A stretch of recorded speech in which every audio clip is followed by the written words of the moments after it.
For 47 years, I sacrificed everything for my son, James. I worked double shifts at the hospital as a nurse, went without new clothes, skipped vacations, and even sold my family's heirloom jewelry to put him through medical school. I was there through every fever, every heartbreak, every triumph.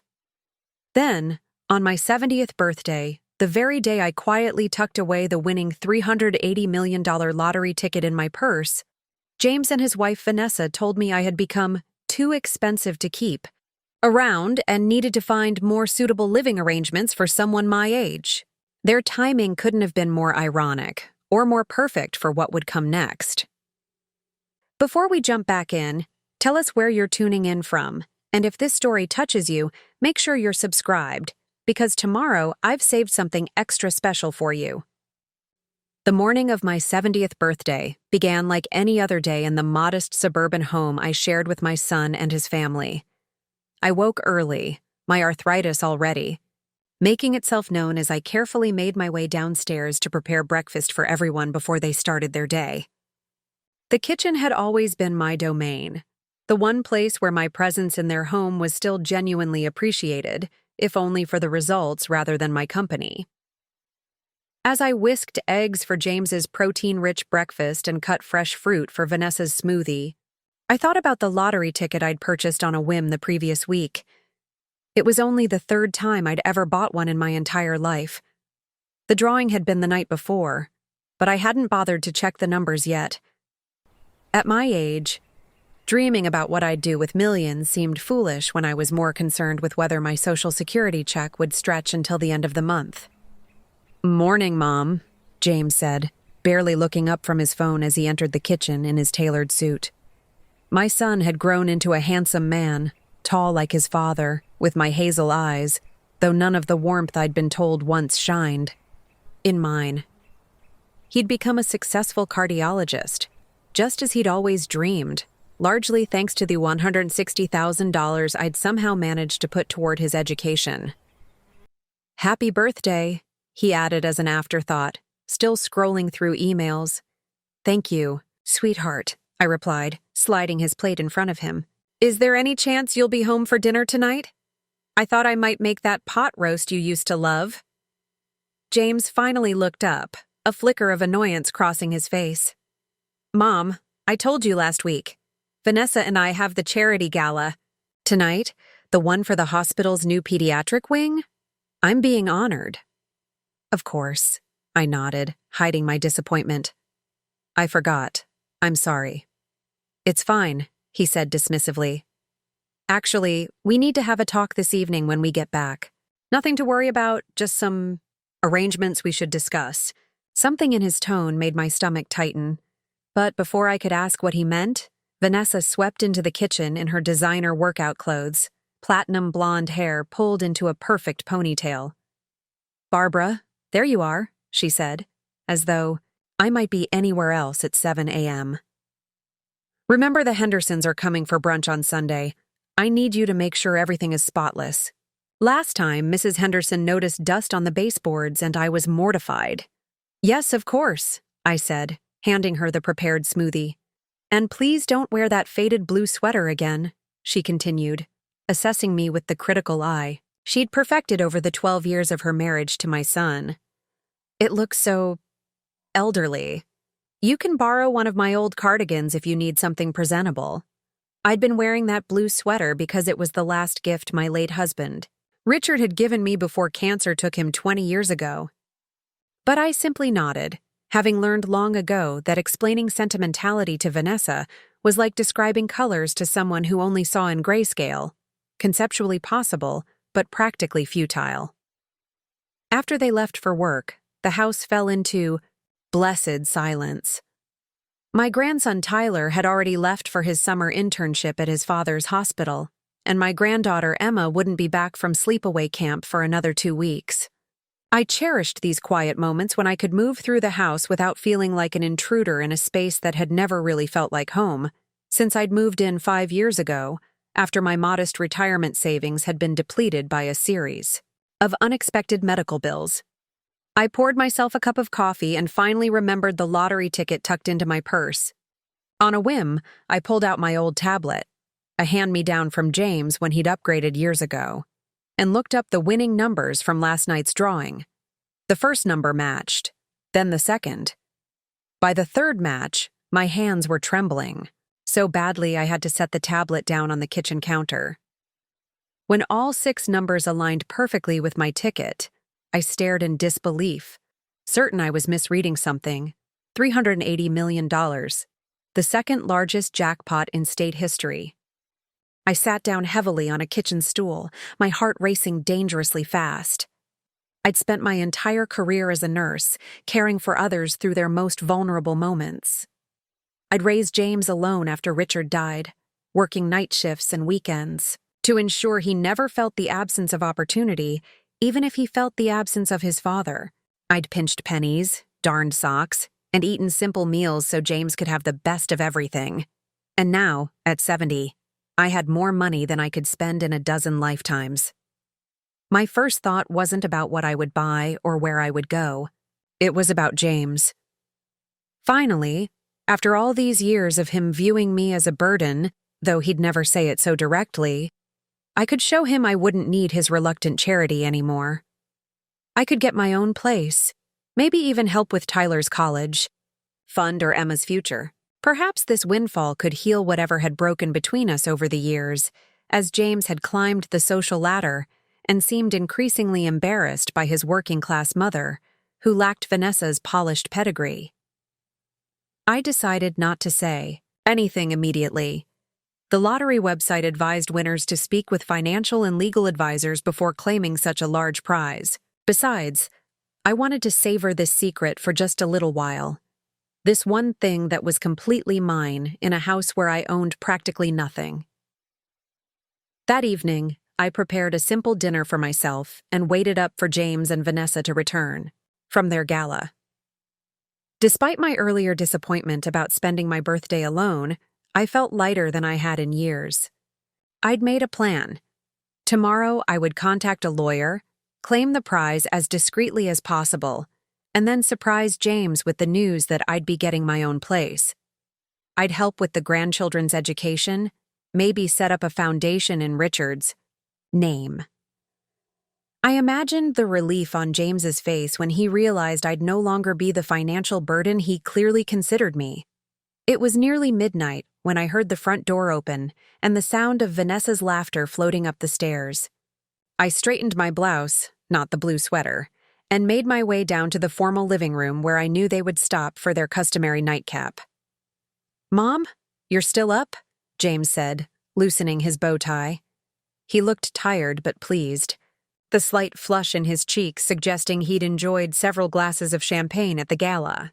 "I wanted to hear about your evening," I said, smiling genuinely. "Was the ceremony nice?" "It was fine," Vanessa interjected before James could answer. "Though the Robertsons asked about you, which was awkward. They remember you from the hospital. Apparently." "George Robertson," I nodded.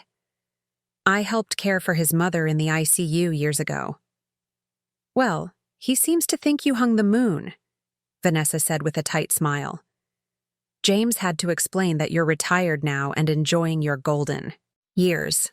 I wanted to point out that my golden years mostly involved cooking their meals, cleaning their house, and babysitting their children for free, but I held my tongue.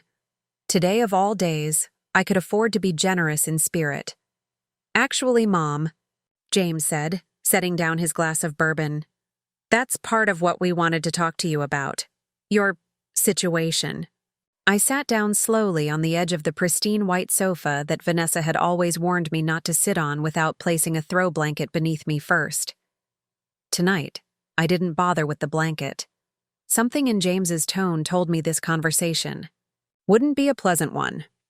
"We've been thinking," James continued, sitting beside Vanessa on the matching love seat across from me, "that this arrangement isn't really working anymore. Not for any of us." "What arrangement?" I asked, though I already knew what he meant. Vanessa leaned forward, her diamond earrings catching the light from the crystal chandelier above. Preparing and narrating this story took us a lot of time, so if you are enjoying it, subscribe to our channel. It means a lot to us. Now back to the story. Barbara, you need more care than we can provide. You're getting older, and this house isn't really designed for aging in place. I almost laughed. I was the one who cooked their meals, tended their garden, and cared for their children. Just last week, I'd spent hours helping Emma with her science project while they attended a wine tasting. I'd fallen once, just once, 6 months ago when I'd slipped on the waxed hardwood floors Vanessa insisted upon, and they'd never let me forget it. I'm perfectly capable of taking care of myself, I said calmly. I don't need any special accommodations.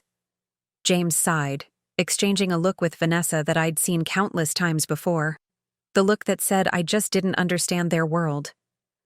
Mom, it's not just about physical care. It's about your quality of life. And frankly, it's about our privacy too. We need our space, Vanessa added bluntly.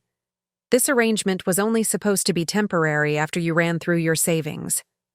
I felt heat rising in my cheeks. Those savings had disappeared because I'd used them to help James through a malpractice suit 7 years ago. One that had been dropped, but had cost $60,000 in legal fees. Money I'd given freely, without hesitation, or expectation of repayment. So, what are you suggesting? I asked, my voice steady despite the storm brewing inside me.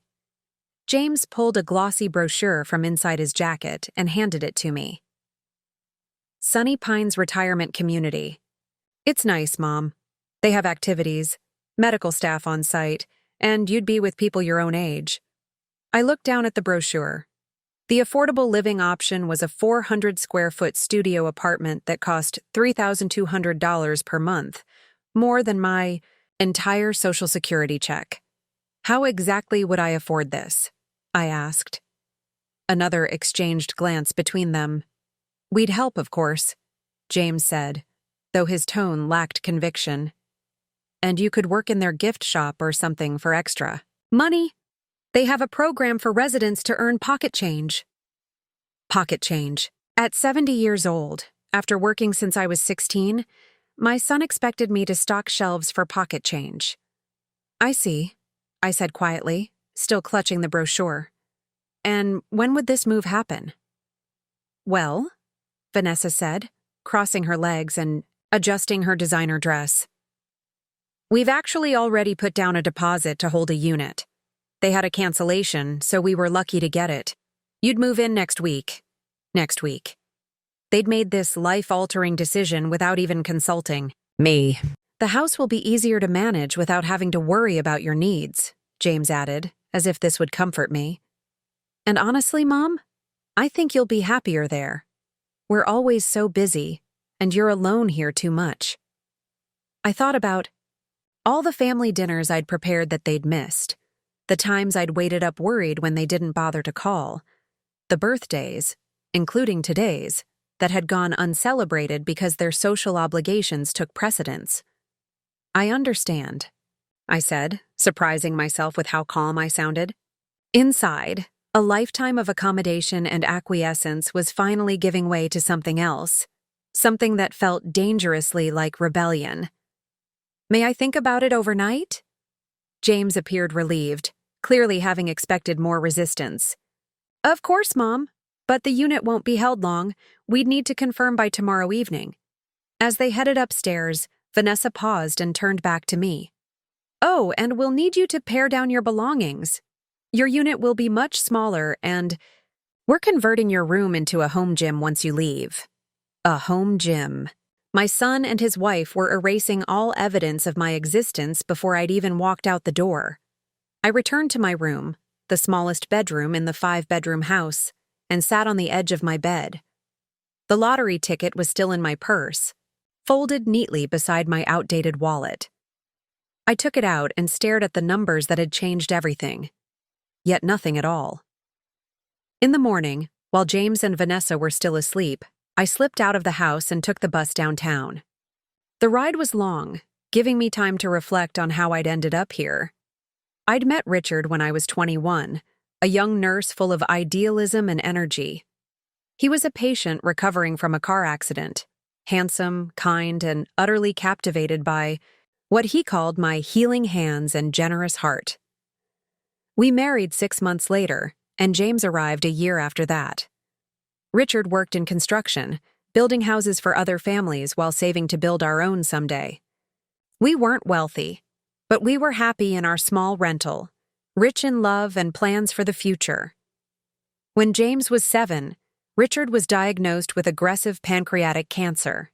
He died 11 months later. I was 32, a widow with a confused 8-year-old boy and a mountain of medical bills. There was some life insurance, but not enough. I took on extra shifts, moved us to a smaller apartment, and focused everything on keeping James's life as normal and opportunity-filled as possible. When James showed academic promise, I picked up weekend shifts to pay for tutors. When he joined the swim team, I found a second job at a doctor's office to cover the costs of meets and equipment. When he was accepted to medical school, I sold my mother's jewelry and took out a second mortgage on the small house I'd finally managed to buy. Through it all, James had been a good son, studious, focused, and largely obedient. He'd never been particularly demonstrative or affectionate, but I'd attributed that to losing his father so young, to his driven personality. I understood his dedication to medicine. I'd fostered it myself. What I hadn't anticipated was how Vanessa would change him after they met during his residency. She came from money, old money as she frequently reminded me, and found my middle-class ways quaint at best, embarrassing at worst. Slowly, James adopted her perspective, becoming increasingly distant, increasingly critical of the very upbringing that had gotten him where he was. The city bus jolted to a stop outside the financial district. I stepped off, clutching my purse tightly, and made my way to the office building where I'd made an early appointment with Patricia Winters, an attorney specializing in lottery winners and sudden wealth. Patricia Winters's office was nothing like I expected. Instead of the opulent surroundings I'd imagined for an attorney who handled multi-million-dollar cases, her workspace was modest, practical, and bathed in natural light from large windows overlooking the city park. Mrs. Collins. She greeted me warmly, extending her hand. She was a woman around 50, with silver streaks in her dark hair and kind eyes behind stylish glasses. "Please, have a seat and tell me how I can help you today." I sat down, suddenly feeling foolish. What if I'd misread the numbers? What if this whole thing was a mistake? I think I may have won the lottery," I said, my voice barely above a whisper. Patricia nodded, unsurprised. "That's why most people come to see me, Mrs. Collins. May I see your ticket?" With trembling hands, I removed it from my purse and placed it on her desk. She examined it carefully, then checked something on her computer.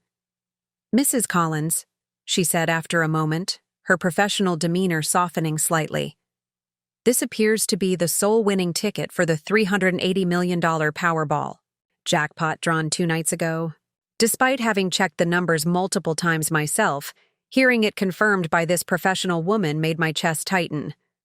I pressed a hand against my sternum, trying to steady my breathing. "Are you all right?" Patricia asked, concerned. "Yes," I managed. It's been a difficult time, and this is overwhelming."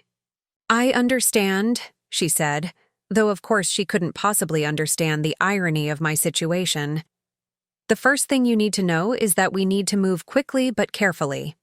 In this state, lottery winners can't remain anonymous, but we can take steps to protect your privacy as much as possible."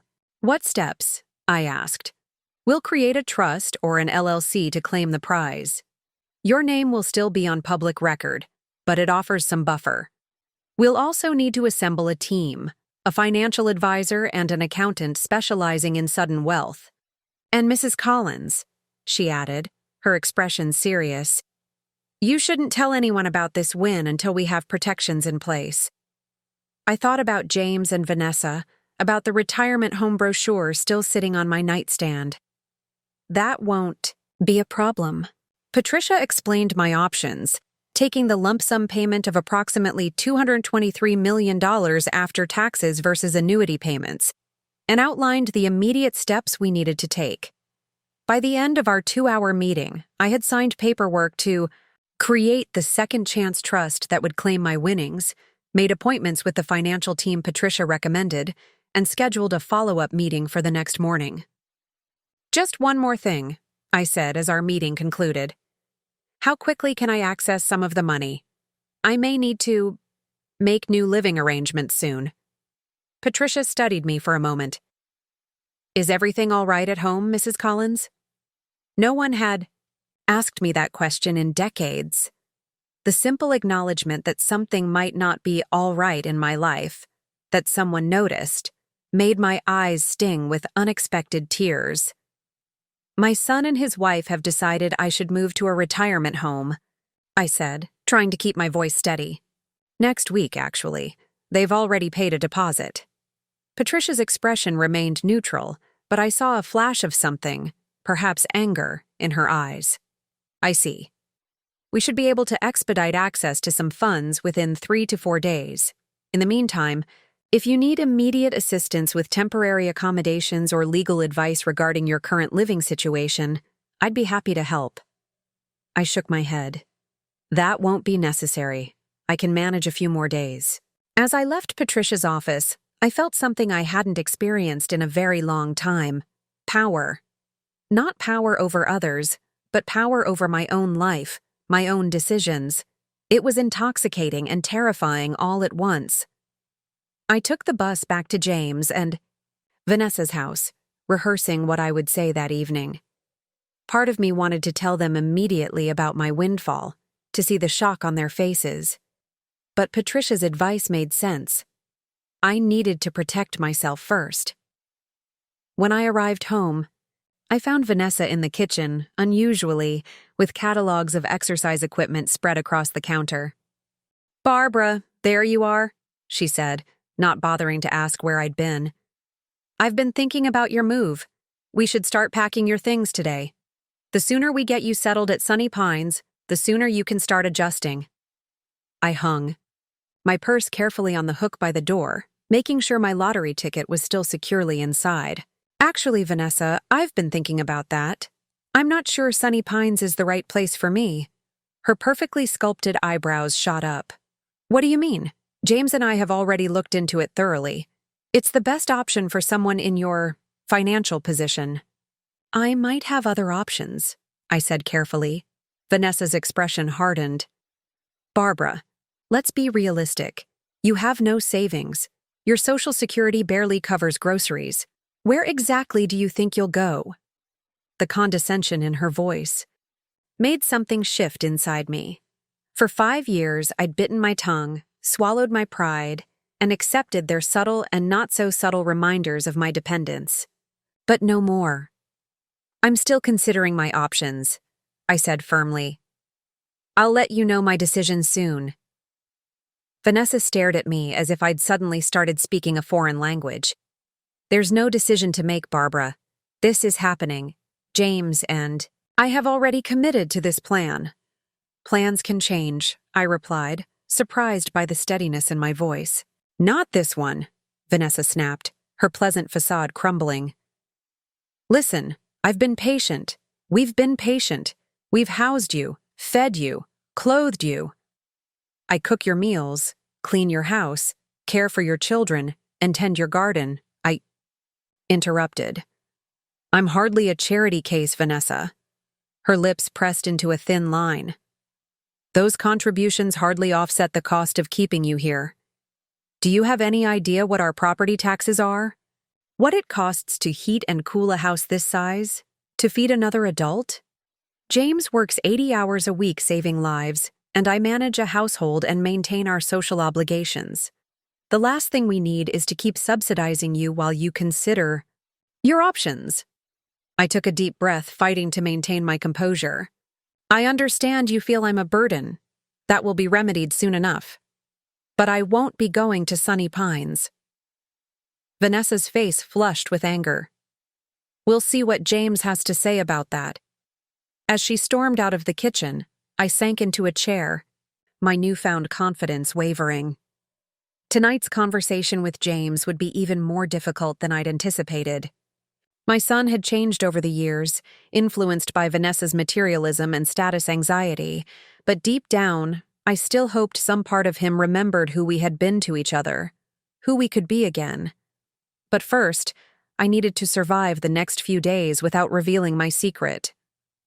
I needed to stand my ground and trust that soon, very soon, everything would change. Dinner that evening was excruciating. James had come home in a foul mood after losing a patient on the operating table, a complication no one could have foreseen, but one he took personally nonetheless. In the past, I would have been the one he talked to about such losses. I'd been a nurse. I understood the heartbreak of failed interventions better than Vanessa ever could with her business degree and country club upbringing. But tonight, as with most nights these past few years, he retreated into himself, barely acknowledging my presence as I served the beef stew I'd prepared, once his favorite meal. "James," I began carefully, setting down my spoon. "I wanted to talk to you about the retirement home." He glanced up, then exchanged a look with Vanessa. "Mom, Vanessa mentioned you were having second thoughts, but we've already discussed this. The decision is made." "I'm not going to Sunny Pines," I said firmly. "I appreciate that you've looked into options for me, but I'll be making my own arrangements." James set down his fork with deliberate slowness. "And what arrangements would those be exactly? You have no savings, no property, no income beyond Social Security." "I have plans," I said, unwilling to elaborate further. "Plans," he repeated skeptically. "Mom, be realistic.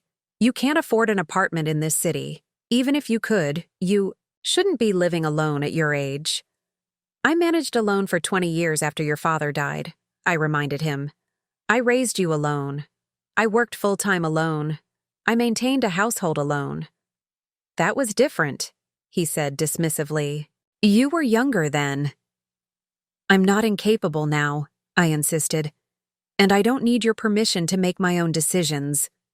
James's expression hardened, reminding me painfully of his father when Richard had been angry, the same tightening around the mouth, the same flash in the eyes.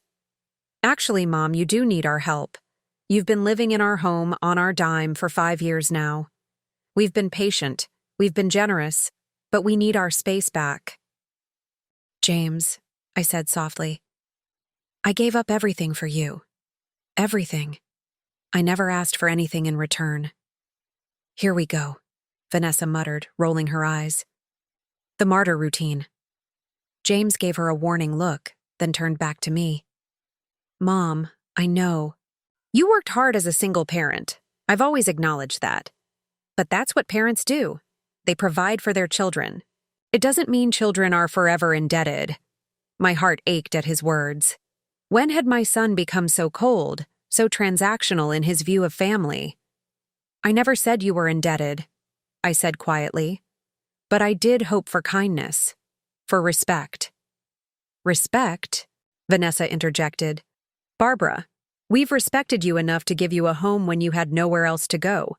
We've respected you enough to include you in our lives, to let you be part of our children's upbringing." "Let me?" I repeated, incredulous. "I'm their grandmother. I'm James's mother. I'm not some stranger you're doing a favor for." "That's not what Vanessa meant," James said quickly, though his expression suggested it was exactly what she'd meant. "Look, Mom, the point is that we've found a good solution. Sunny Pines is a quality facility with excellent care. You'll have your own space, activities, people your own age to socialize with." "I don't want to go there," I said firmly. "Well, you can't stay here," Vanessa snapped. "That's not on the table anymore." I looked at my son, searching his face for any sign of the boy I'd raised. The boy who'd cried when he found an injured bird, who'd saved his allowance to buy me a birthday gift, who'd hugged me so tightly when he got his medical school acceptance. Letter that I could barely breathe. "James," I said softly, Is that how you feel too? That I can't stay here any longer? He wouldn't meet my eyes. Mom, it's for the best. For everyone. We've already paid the deposit. They're expecting you next Wednesday. And if I refuse? I asked. The silence that followed was deafening. Finally, James spoke, his voice cold and detached, his doctor voice, the one he used to deliver bad news to strangers. Then you'll need to find another place to live. Immediately. I felt as though I'd been slapped. Despite knowing about my lottery win, despite having a plan forming, the reality of my son's rejection cut deeper than I could have imagined. I see, I managed, rising from the table. Then I'll be gone by Wednesday. Mom, James began, but I was already walking away, my dinner barely touched. In my room, I closed the door and leaned against it, allowing the tears to come at last. For all my newfound wealth, in this moment, I felt poorer than I ever had in my life. My son, my only child, the center of my world for so many years, had just made it abundantly clear that I was a burden to be managed, not a parent to be cherished. The next morning, I left early again, this time taking a taxi to Patricia's office with money I'd been saving for a small birthday gift for myself. The meeting with the financial team went smoothly, with discussions of investment strategies, tax implications, and wealth management that made my head spin. Through it all, I nodded and asked questions as best I could, though my mind kept returning to the previous night's conversation. Mrs. Collins, Patricia said as the financial advisors packed up their materials, you seem distracted today. Is everything all right? I hesitated, then decided honesty was best with the woman who would be helping me navigate this new reality.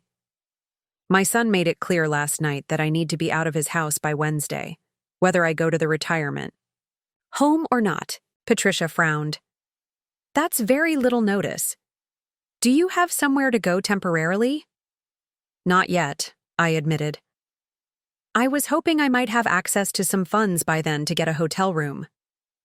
Patricia thought for a moment, then opened her desk drawer and removed a key. I have a vacant condo in Riverside Heights. It belonged to my mother, and I've been preparing to sell it, but it's clean and furnished. You're welcome to stay there until your finances are sorted. I stared at her, stunned by the unexpected kindness.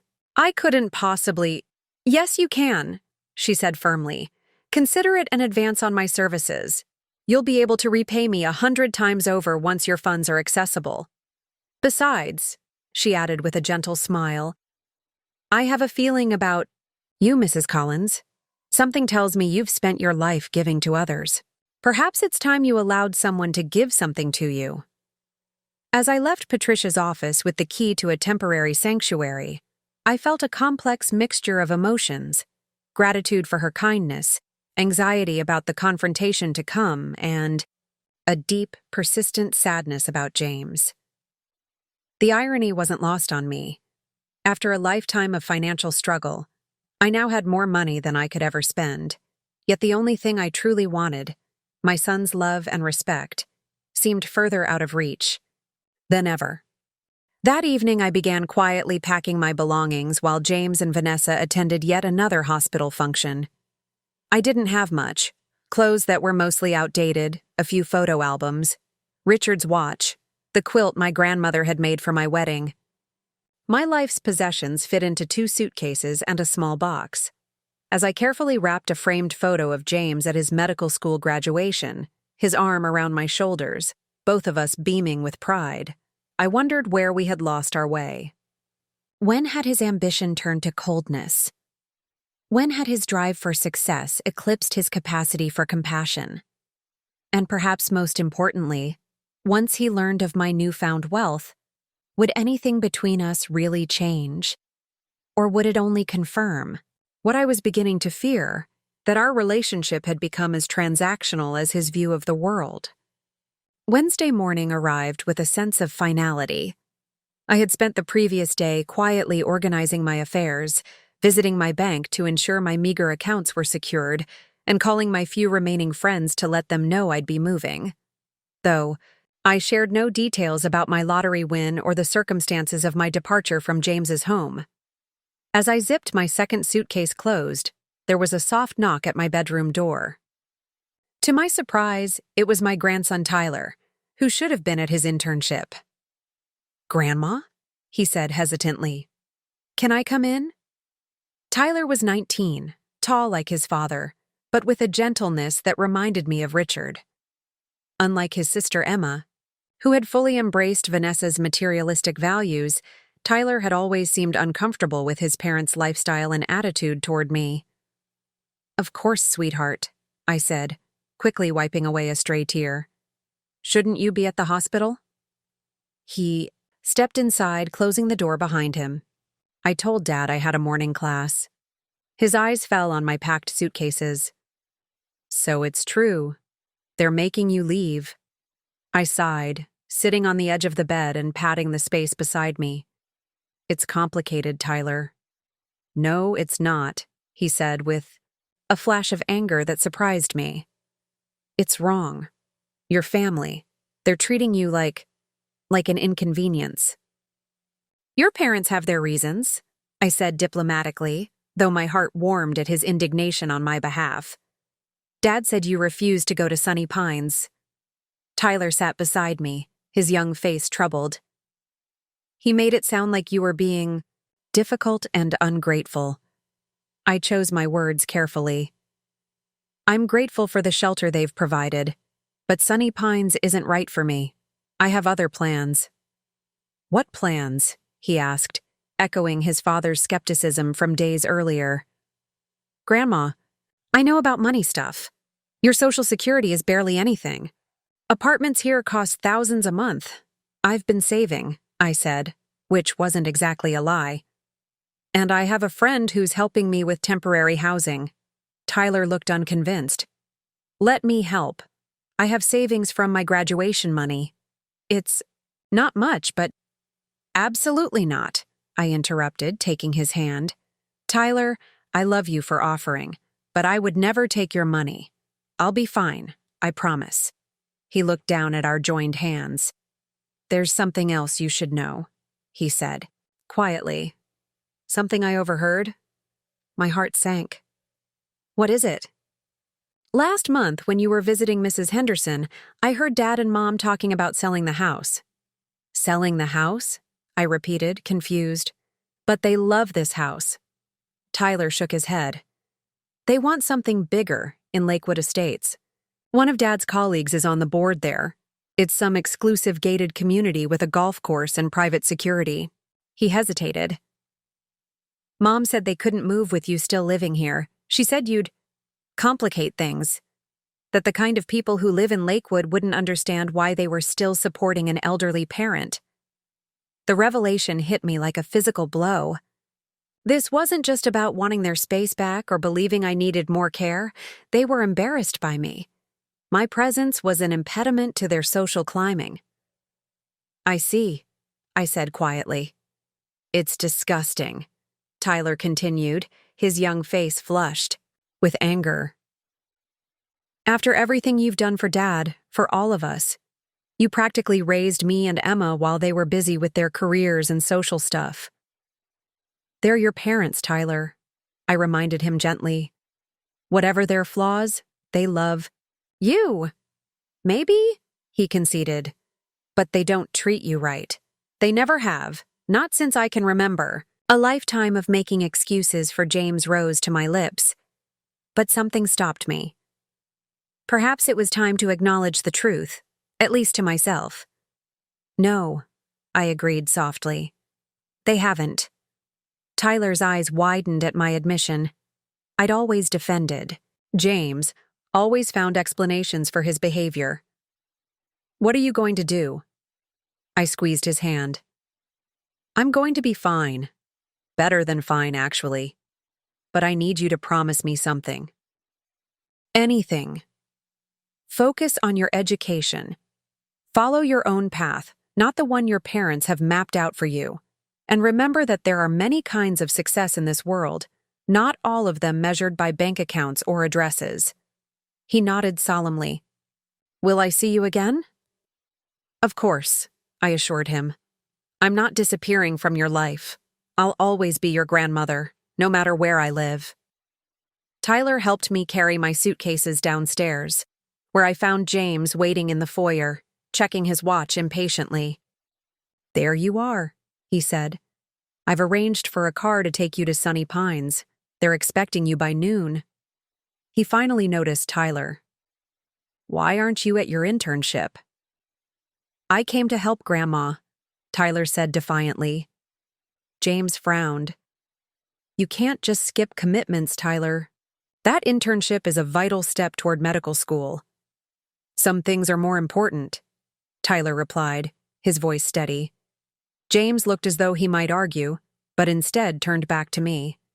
Mom, the car will be here in 20 minutes. I've taken time off my rounds to oversee this transition, so please don't make this more difficult than it needs to be. I won't be going to Sunny Pines, I said calmly. I've made other arrangements. James's expression hardened. We've been through this. You don't have other viable options. Nevertheless, I've made my decision. I moved toward the door. I've called a taxi. It should be here any minute. A taxi to where exactly? James demanded. To my new home, I said simply. This is ridiculous, James snapped. You're being completely irrational. Where is this supposed new home? How are you paying for it? Who's going to look after you? Before I could answer, a car horn sounded from the driveway. That's my ride, I said. Tyler, thank you for your help. Mom, James stepped between me and the door. Don't do this. Sunny Pines is the sensible option. We've already paid the deposit, made all the arrangements. If you leave like this, on some half-baked plan, don't expect us to pick up the pieces when it falls apart. I looked at my son, my accomplished, successful, emotionally stunted son, and felt a profound sadness. I've never expected that, James. Not for a very long time. Tyler moved to the door and opened it, picking up one of my suitcases. I'll help you to the taxi, Grandma. James stood frozen, clearly shocked by this small rebellion. As Tyler carried my luggage outside, I turned back to my son one last time. I hope someday you'll understand the difference between success and happiness, James. It took me 70 years to learn it myself. I touched his cheek gently. I love you. I always will. But I won't be diminished anymore, not even by you. With those words, I walked out the door of the house where I'd lived for 5 years, but had never truly been home. My heart both heavier and lighter than it had been in decades. Patricia's condo in Riverside Heights was nothing short of luxurious. Located on the 14th floor of a modern high-rise, it featured floor-to-ceiling windows overlooking the river, gleaming hardwood floors, and tasteful contemporary furnishings. The kitchen was equipped with top-of-the-line appliances, and the bathroom boasted a shower with multiple jets and a soaking tub I could only describe as decadent. After the taxi driver helped me with my luggage, I spent nearly an hour just wandering through the space, marveling at the sudden change in my circumstances. The contrast between this elegant condo and my cramped bedroom at James's house was jarring. As afternoon faded into evening, I settled onto the plush sofa and gazed out at the city lights beginning to twinkle along the riverfront. For the first time in years, I was completely alone. No demands on my time, no judgment of my movements, no underlying tension. The silence felt strange yet welcoming, like rediscovering an old friend. My phone buzzed with a text message from Tyler. Did you get settled okay? Parents are furious. Dad called Sunny Pines and they said you never showed up. Mom is saying you're being selfish. I smiled sadly and typed back, I'm fine, sweetheart. Very comfortable. Please don't worry about me. Another message quickly followed. Where are you staying? Dad thinks you're at a cheap motel and will run out of money in a week. I hesitated before responding. I'm safe and well housed. That's all that matters for now. The next morning, I had just finished a peaceful breakfast on the balcony when my phone rang. It was Patricia. Mrs. Collins, she greeted warmly. I hope the condo is comfortable for you? It's absolutely beautiful, I assured her. Far too generous of you. Not at all. I'm calling with good news. The trust paperwork has been processed more quickly than expected. We can claim your winnings as early as tomorrow. The paperwork will still list your name as the winner, as required by law, but the trust provides some protection. What does that mean exactly? I asked. It means, Patricia explained, that your name will be in the news, but your specific location and contact information will be harder to trace.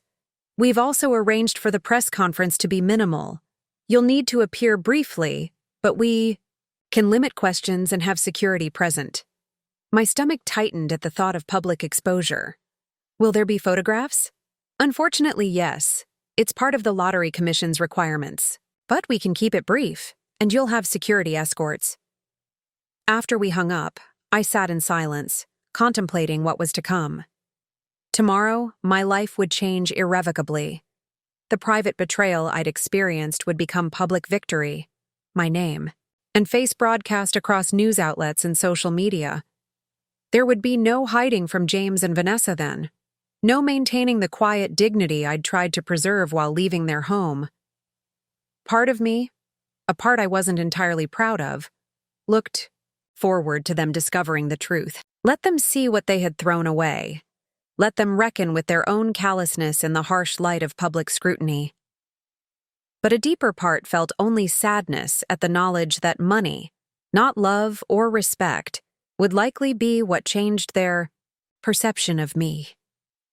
That afternoon, I received a call from a number I didn't recognize. Mom? It was James, his voice tense. Where are you? I've been calling everyone we know trying to find you. Hello, James, I said calmly. I'm well, thank you for asking. This isn't funny, he snapped. You can't just disappear like this. I'm a doctor. I know what can happen to elderly people living alone without proper support. The condescension in his tone made me grip the phone tighter. I'm 70, James, not incapacitated, and I haven't disappeared. I've simply moved. To my new home, as I told you I would. What new home? He demanded. You don't have the resources for suitable housing. Whatever cheap place you found can't possibly meet your needs.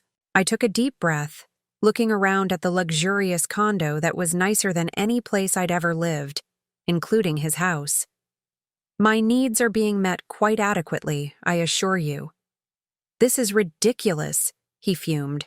You're acting like a rebellious teenager, not a sensible adult. If you won't tell me where you are, at least tell me how you're paying for this mysterious new home. I closed my eyes, weighing my options. Tomorrow, he would know anyway. Perhaps it was better to break the news myself, on my own terms.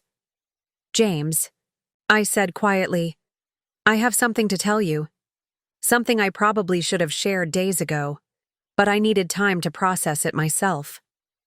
I paused, gathering my courage. I won the lottery. The silence that followed was so complete I wondered if the call had dropped. You... What? He finally managed. I won the lottery, I repeated. The Powerball drawing last week. How much? His voice had changed completely, the anger replaced by something else, shock, certainly, but also a note I recognized all too well. Calculation. The jackpot was $380 million, I said simply. Another long silence. Then a strange sound. Half laugh, half gasp. You're joking. This is some kind of bizarre revenge fantasy because you're angry about Sunny Pines. It's not a joke, James. I'm claiming the prize tomorrow. It will be in the news. Mom, his tone had softened dramatically, become almost tender. Why didn't you tell us? This changes everything. You shouldn't be alone right now. You need family around you. Lottery winners are targets, you know. There are scammers, thieves, all sorts of dangers. The sudden shift in his concern was so transparent, it would have been comical if it hadn't been so painful. I have excellent security, I assured him, and legal representation. Legal representation? Already? Mom, you have to be careful who you trust with this kind of money. You should come home. Let me help you sort through all this. Home. The word hung between us, heavy with irony. The same home I'd been forced to leave just hours ago was now being offered back to me. Not because I was valued or loved, but because I was suddenly valuable. I appreciate the concern, I said carefully. But I'm quite comfortable where I am. My legal team is exceptional, and I'm being well advised. Mom, be reasonable. His voice had an edge of desperation now. This is a complex situation. You need family support, proper guidance. Why don't I come pick you up? We can talk through all of this together, make proper plans. I closed my eyes, feeling a strange mix of vindication and heartbreak. The plans have already been made, James. I'm claiming the prize tomorrow and moving forward with my life. A life that, until approximately 2 minutes ago, you had made abundantly clear didn't need to include you. That's not fair, he protested. We were concerned about your well-being, trying to find the best solution for your care. You're twisting things. Am I? I asked quietly. Tyler told me about Lakewood Estates, James.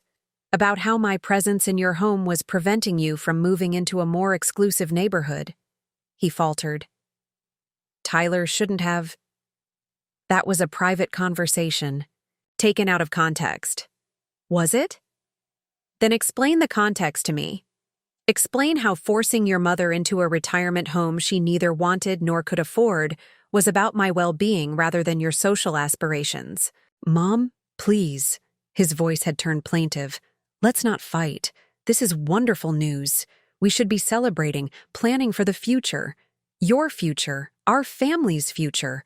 Our family, as if the bonds he'd been so willing to sever days earlier could simply be reformed at the prospect of financial benefit. I need to go, James, I said, suddenly exhausted by the conversation. I have appointments to prepare for tomorrow. Wait, he said quickly.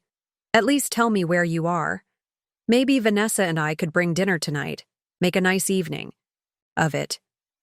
The same Vanessa who'd called me a burden, who'd complained about the cost of feeding me, who'd warned me not to sit on her white sofa without a protective cover, was now eager to bring me dinner. Not tonight, I said firmly. I'll be in touch after the press conference tomorrow. As I ended the call, I felt tears streaming down my face, not tears of joy or vindication, but of profound grief. In his immediate shift from disdain to deference, James had confirmed my worst fear. His love, his respect, his very conception of my worth as a human being was entirely conditional. And that revelation hurt more than all the years of subtle humiliation combined. The Lottery Commission's offices were more modest than I'd expected, a government building with fluorescent lighting and practical furniture. Patricia had arranged for me to arrive through a private entrance, avoiding the small crowd of reporters gathered at the main doors. Mrs. Collins greeted a smartly dressed woman who introduced herself as Diane Lowry, the Commission's Public Relations Director. We're so pleased to meet you. If you'll follow me, we have a private room where you can wait until the brief ceremony. Patricia stayed close by my side as we were led to a small conference room. Remember, she said quietly, keep your comments brief. Thank the Commission, express gratitude, and defer any specific questions about your plans to your team of advisors. Don't share personal details or your location. I nodded, smoothing down the new blouse I'd purchased the previous day, simple but elegant blue silk that Patricia had helped me select during a quick shopping trip. What about questions about family? Patricia's expression softened. Simply say that you're blessed with family but are requesting privacy during this transition. No specifics. The ceremony itself was mercifully brief. I signed several documents, posed for photographs with an oversized check, and answered a few general questions with the practiced responses Patricia had helped me prepare. Yes, I was overwhelmed by this blessing. No, I hadn't made specific plans yet. Yes, I would be working with financial advisors to manage this responsibility wisely. When a reporter called out, "Do you have family you'll be sharing this windfall with?" I simply smiled and said, "I'm fortunate to have family, but I'm requesting privacy for all of us during this adjustment period." 30 minutes later, it was over. I was officially a multimillionaire, my name and image now circulating on news outlets across the region. As security personnel escorted us back to Patricia's waiting car, I felt strangely detached from the entire experience, as if I were watching someone else's life unfold. "You did wonderfully," Patricia assured me as we settled into the car's leather seats. Poised and dignified. "Now, the next 48 hours will be challenging. Your phone will likely be flooded with calls from media, distant relatives, and financial services trying to solicit your business. I recommend you turn it off completely or change your number." I nodded, already seeing the notifications piling up on my screen. There were 7 missed calls from James, 3 from Vanessa, and numerous text messages. I powered off the phone, without reading them. "What next?" I asked, suddenly feeling the weight of my new reality. "Now we implement the plan we discussed," Patricia said confidently.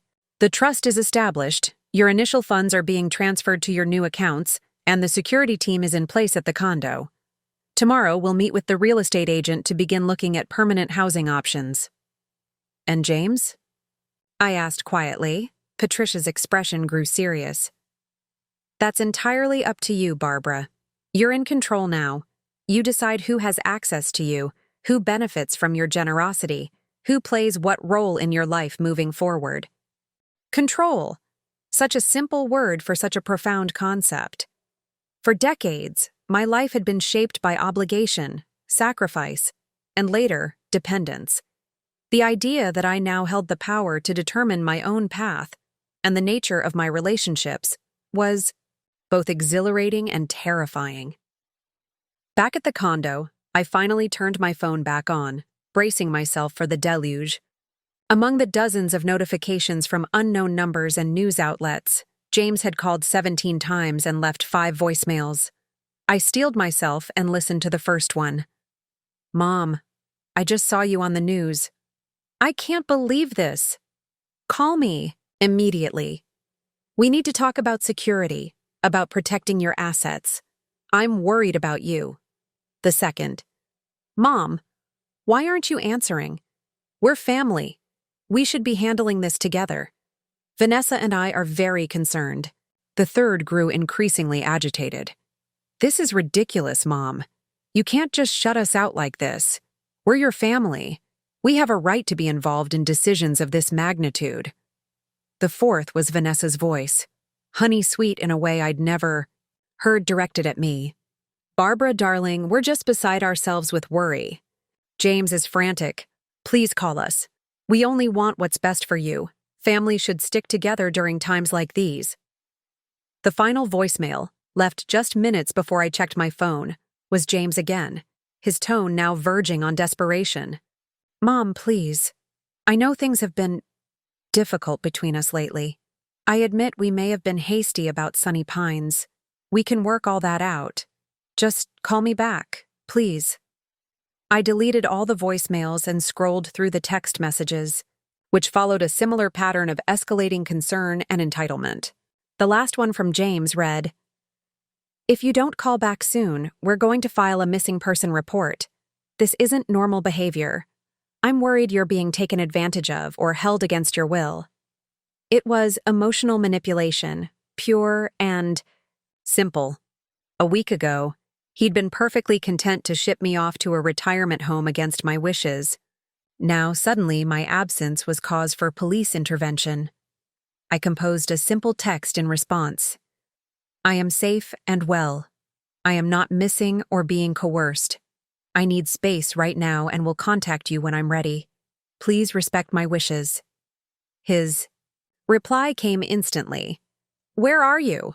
We're coming to get you." I didn't respond. Instead, I called the security desk downstairs and instructed them not to allow James or Vanessa into the building under any circumstances. Then I turned off my phone again and walked to the balcony, gazing out at the river as the setting sun turned the water to molten gold. For the first time in my adult life, I was putting myself first, my needs, my boundaries, my peace of mind. It felt foreign, almost uncomfortable, like a muscle long unused suddenly called into service. But beneath the discomfort was something else. A growing sense of rightness, of reclaiming something essential that had been surrendered long ago. The following week passed in a whirlwind of activity. With Patricia's guidance, I assembled a team of professionals to help manage my newfound wealth. A financial advisor specializing in sudden wealth syndrome, an accountant with expertise in high-net-worth individuals, and a personal security consultant who had previously worked with lottery winners. Meanwhile, I began the process of reinventing my life from the ground up. A personal shopper helped me select a new wardrobe. Not extravagant designer labels, but quality pieces that fit properly and made me feel confident. A nutritionist designed meal plans to address the health issues I'd been ignoring due to lack of funds. I even scheduled my first appointment with a therapist, acknowledging that the emotional weight of recent events and decades of putting others first required professional support to process. James continued his campaign of calls and messages, alternating between concern, anger, and poorly disguised attempts to insert himself into my financial affairs.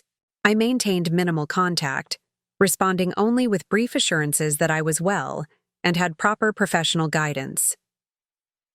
10 days after claiming my winnings, I found myself touring a beautiful 3-bedroom home in a quiet, upscale neighborhood, near the botanical gardens I'd always loved visiting.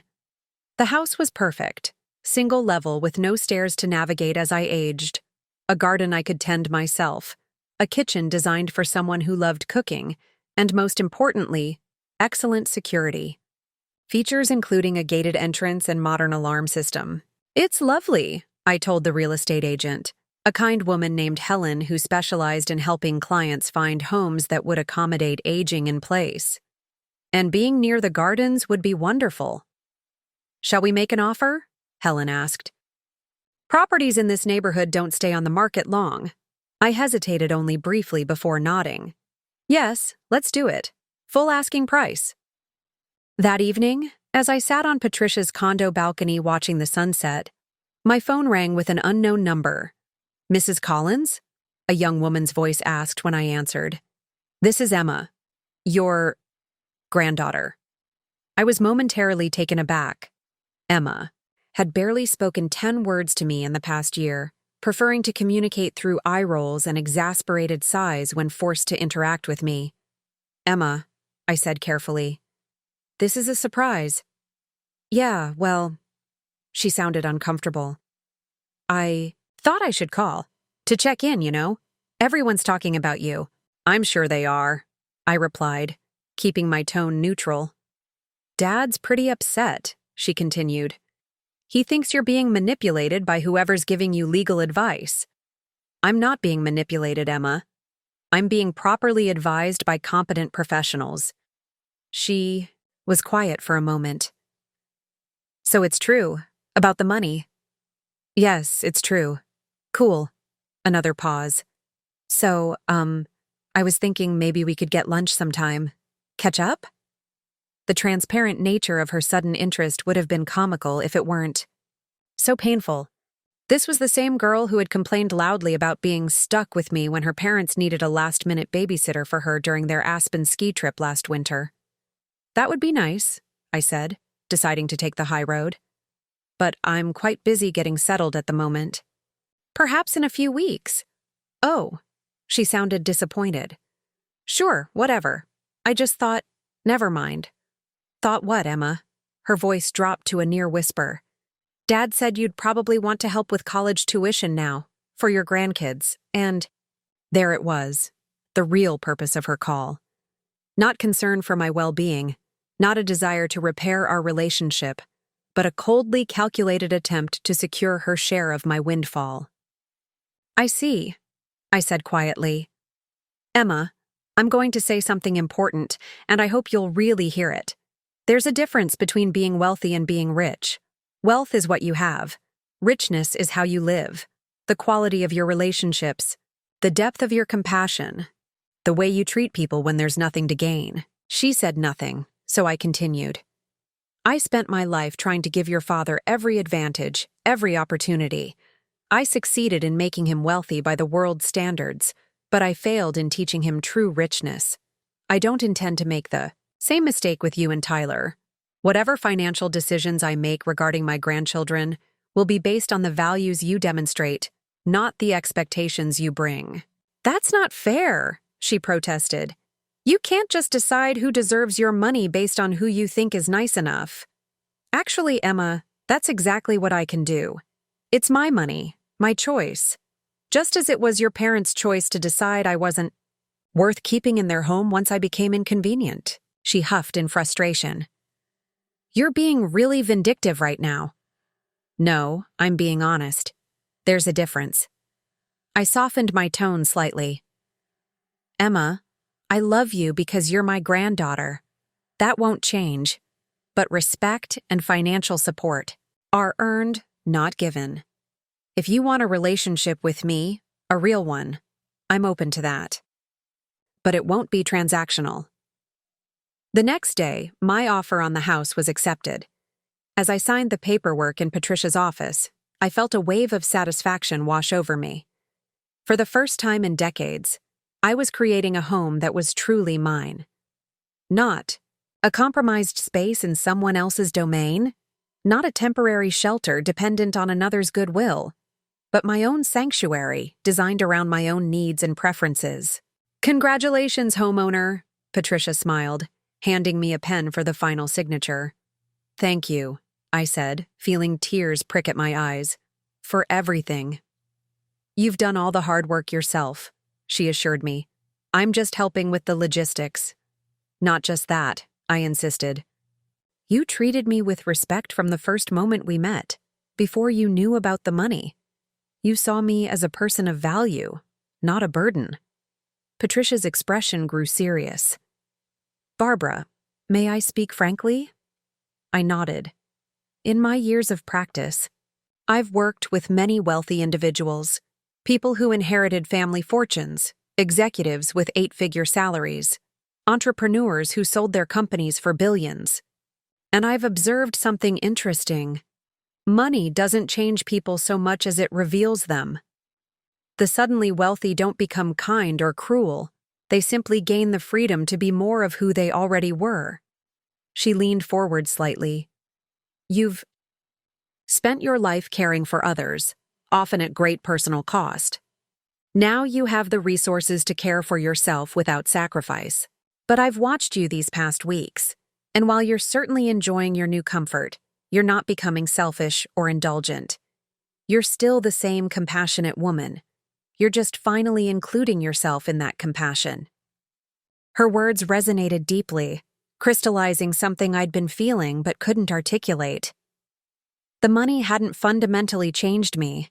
It had simply removed the constraints that had prevented me from living authentically. As I left Patricia's office that afternoon, I realized I was standing taller, breathing more easily. The constriction in my chest that had been my constant companion for years, the physical manifestation of living on others' terms, had finally begun to ease. I was becoming visible to myself again, after decades of focusing the lens exclusively on others. It wasn't so much a transformation as a remembering, a gradual reclaiming of the woman I had always been beneath the layers of compromise and accommodation. Moving day arrived 3 weeks later. The modest furniture I'd purchased fit perfectly in my new home, comfortable but not ostentatious, practical yet beautiful. As the movers positioned the last piece, a reading chair placed strategically by the bay window overlooking the garden, I felt a profound sense of rightness settle over me. "Would you like us to unpack the boxes, ma'am?" asked the head mover. "No, thank you," I replied. "I'd like to do that myself." After they left, I wandered through my new domain, savoring the quiet and the knowledge that every decision about this space, from the color of the walls to the arrangement of the furniture, had been mine alone. No compromise, no deference to others' preferences, no attempts to minimize my presence. The doorbell rang, interrupting my reverie. Through the security monitor, I saw a delivery driver with an enormous arrangement of flowers. I hesitated before pressing the intercom. Yes? Delivery for Barbara Collins, the young man announced. I instructed him to leave the arrangement on the porch and waited until he had returned to his van before retrieving it. The bouquet was extravagant: roses, lilies, and orchids in a crystal vase that must have cost a small fortune. I carried it inside and placed it on the kitchen counter, then opened the small envelope tucked among the blooms. Mom, the card read in James's handwriting. Congratulations on your new home. We'd love to see it when you're ready for visitors. All our love, James, Vanessa, and the kids. I stood staring at the card, emotions swirling. In the 3 weeks since claiming my lottery winnings, James had evolved from demanding to pleading to strategically respectful in his communications. This latest gesture, sending flowers rather than showing up unannounced, acknowledging my new home without presuming, an invitation represented yet another tactical adjustment. Was it progress? Perhaps. But the cynical part of me noted that it was also entirely self-serving. James was intelligent enough to realize his initial approach had backfired spectacularly. This new, patient respect was simply a more sophisticated attempt to regain access to my life, and by extension, my fortune. I placed the card on the counter and continued unpacking, beginning with the kitchen. Each plate, each utensil I unwrapped and placed in its designated spot felt like another small act of self-determination. By evening, the kitchen was fully functional, my bedroom was organized, and I'd made a significant dent in the living room boxes. Exhausted but satisfied, I prepared a simple dinner and ate it on my new patio furniture as the sun set over my garden. The sprinkler system activated automatically, sending a fine mist over the newly planted flower beds.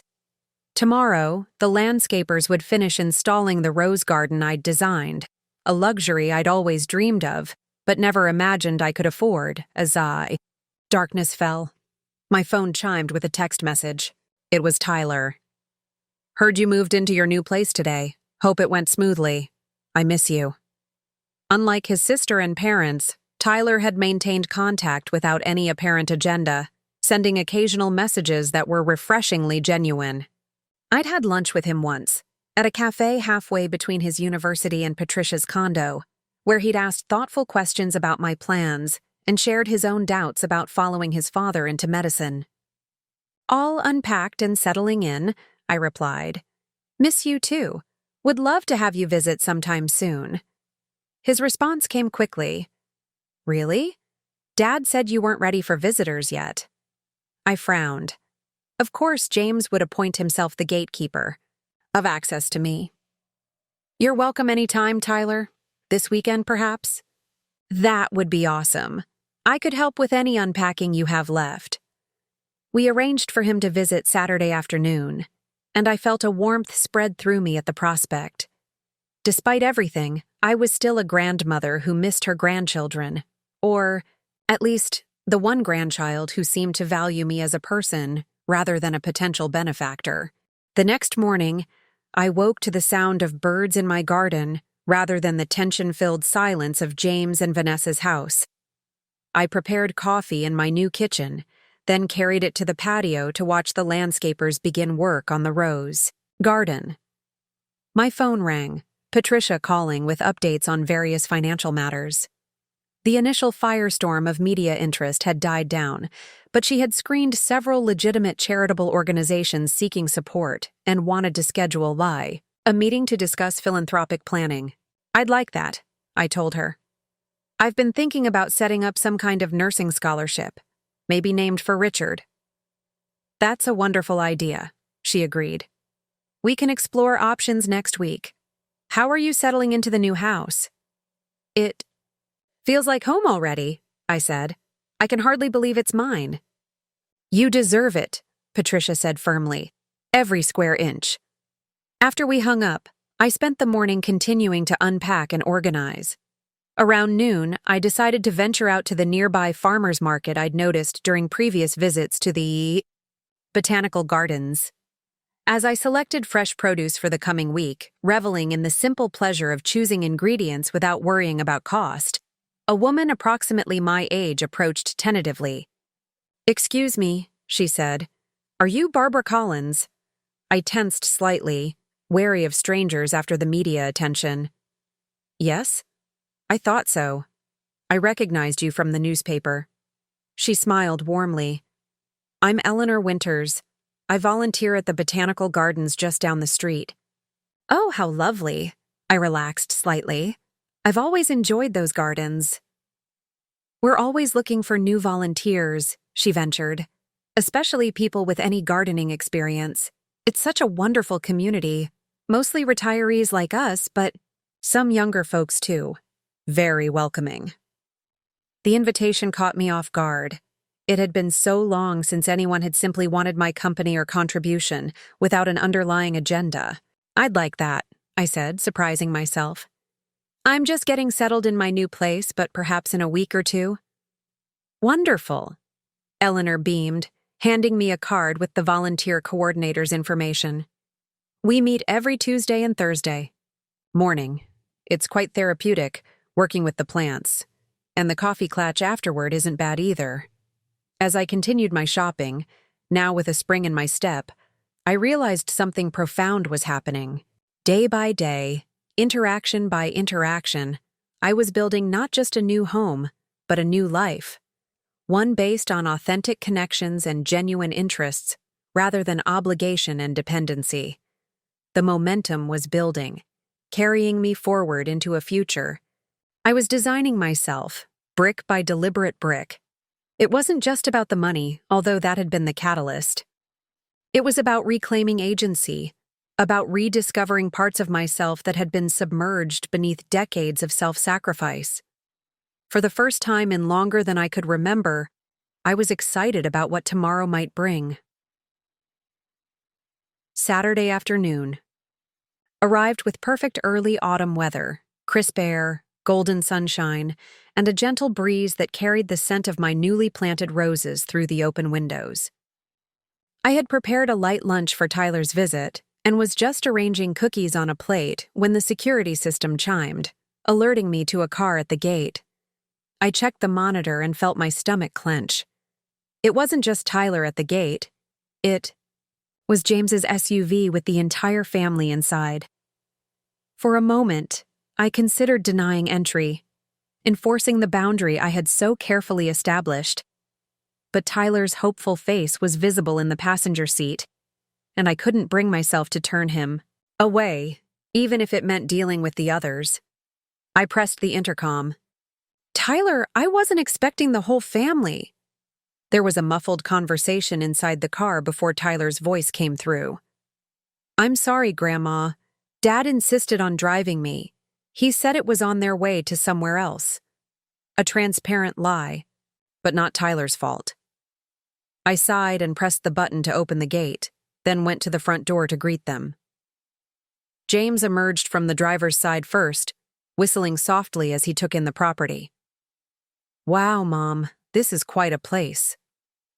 Vanessa exited next, her critical eye scanning the exterior of the house, no doubt calculating its value. Emma slouched out last, her attention fixed on her phone until Vanessa nudged her. "Grandma!" Tyler rushed forward to hug me. "I'm really sorry. I didn't know they were all coming." "It's all right," I assured him, returning his embrace before turning to the others. "This is a surprise." "We were heading to the country club for lunch," Vanessa explained smoothly, "and since it's in this direction, we thought we'd drop Tyler off and get a quick peek at your new home. If that's all right, of course." Her deferential tone was so at odds with the way she'd spoken to me for years that it was almost comical. I nodded and stepped aside, allowing them to enter. "It's beautiful, Mom," James said as they moved into the foyer. "Really impressive." I led them through to the living room, which opened onto the kitchen and dining area in an open floor plan that felt both spacious and intimate. Floor-to-ceiling windows showcased the garden, where the landscapers had completed the rose beds just the day before. My goodness, Vanessa breathed, turning slowly to take in the space. Is that original artwork? She was looking at a large, abstract canvas I'd purchased from a local artist, whose work I'd admired for years but could never afford. Yes, I said simply. I've always loved her work. James wandered to the windows. This garden must have cost a fortune to install. And the security gate, the alarm system. You've gone all out. I wanted to feel safe, I replied, meeting his gaze directly. And I've always loved gardening, as you know. He had the grace to look slightly uncomfortable at the implied criticism. It was true. I'd tended their garden for years without any acknowledgement or appreciation. Well, it's all very tasteful, Vanessa offered, her eyes still roving the room, cataloging, assessing. Not ostentatious at all. I was worried you might be taken advantage of by unscrupulous salespeople, but you've clearly had good guidance. I have, I agreed. Would anyone like some lunch? I prepared enough for Tyler, but I can make more. Oh, we couldn't impose, Vanessa said quickly, though her eyes lingered on the beautifully arranged platter I'd prepared. We have reservations at the club. I'd love some, Grandma, Tyler said, pointedly moving toward the dining area. James cleared his throat. Actually, Mom, we were hoping to talk to you briefly before our lunch. About family matters. I regarded him steadily. What family matters? He glanced at Vanessa, who nodded encouragingly. Well, first, we want to apologize for the misunderstanding. About Sunny Pines. We were genuinely concerned about your living situation, but we handled it poorly. Very poorly, Vanessa added with a practiced look of contrition. We should have explored more options with you, not made decisions on your behalf. Their performance was flawless, contrite yet dignified, acknowledging fault without actually accepting responsibility for the hurt they'd caused. It was exactly the kind of non-apology James delivered to difficult patients when hospital policy required it. Thank you for saying that, I said neutrally. James seemed encouraged by my response. We've also been thinking about family traditions, about bringing everyone closer together. We'd like to start having regular Sunday dinners. All of us, including you, of course, maybe alternating between homes. That sounds nice, I said, though I was well aware that in their 5 years of marriage, such family dinners had never been suggested until I had money. And holiday planning, Vanessa added eagerly. Christmas is only a few months away. We thought perhaps a family vacation might be nice. The Four Seasons in Maui has wonderful Christmas packages. I could almost admire the boldness, from evicting me to suggesting I fund a luxury family vacation in the span of a month. I'll consider it, I said, though I've already been looking into some charitable work around the holidays. Of course, James nodded sagely. Philanthropy is important. Speaking of which, here it came, the real purpose of their visit. Emma has been accepted to Princeton for next fall, he continued, smiling proudly at his daughter, who finally looked up from her phone with a practiced smile. Early decision. We're thrilled, of course, though the tuition is substantial. Congratulations, Emma, I said sincerely. That's a wonderful achievement. Thanks, she mumbled. It's whatever. Dad wanted an Ivy League school. James frowned slightly at her lack of enthusiasm. Regardless, it's a tremendous opportunity. We've been discussing setting up education funds for both kids, maybe some trust arrangements. Our financial advisor suggested we consult with you about coordinating our efforts. Perhaps your team could speak with our team? My team? I repeated, letting the phrase hang in the air for a moment. A month ago, I'd been deemed incapable of managing my own basic needs. Now I had a team they wanted to consult. Yes, Vanessa jumped in. We're thinking long-term family financial planning. Obviously, your windfall changes the equation for everyone. I looked around at their expectant faces. James's carefully controlled expression of casual interest masking calculation, Vanessa's barely concealed avarice, Emma's bored entitlement, and Tyler's genuine discomfort with the entire exchange. "Why don't you and I have lunch outside, Tyler?" I suggested, rising from my seat.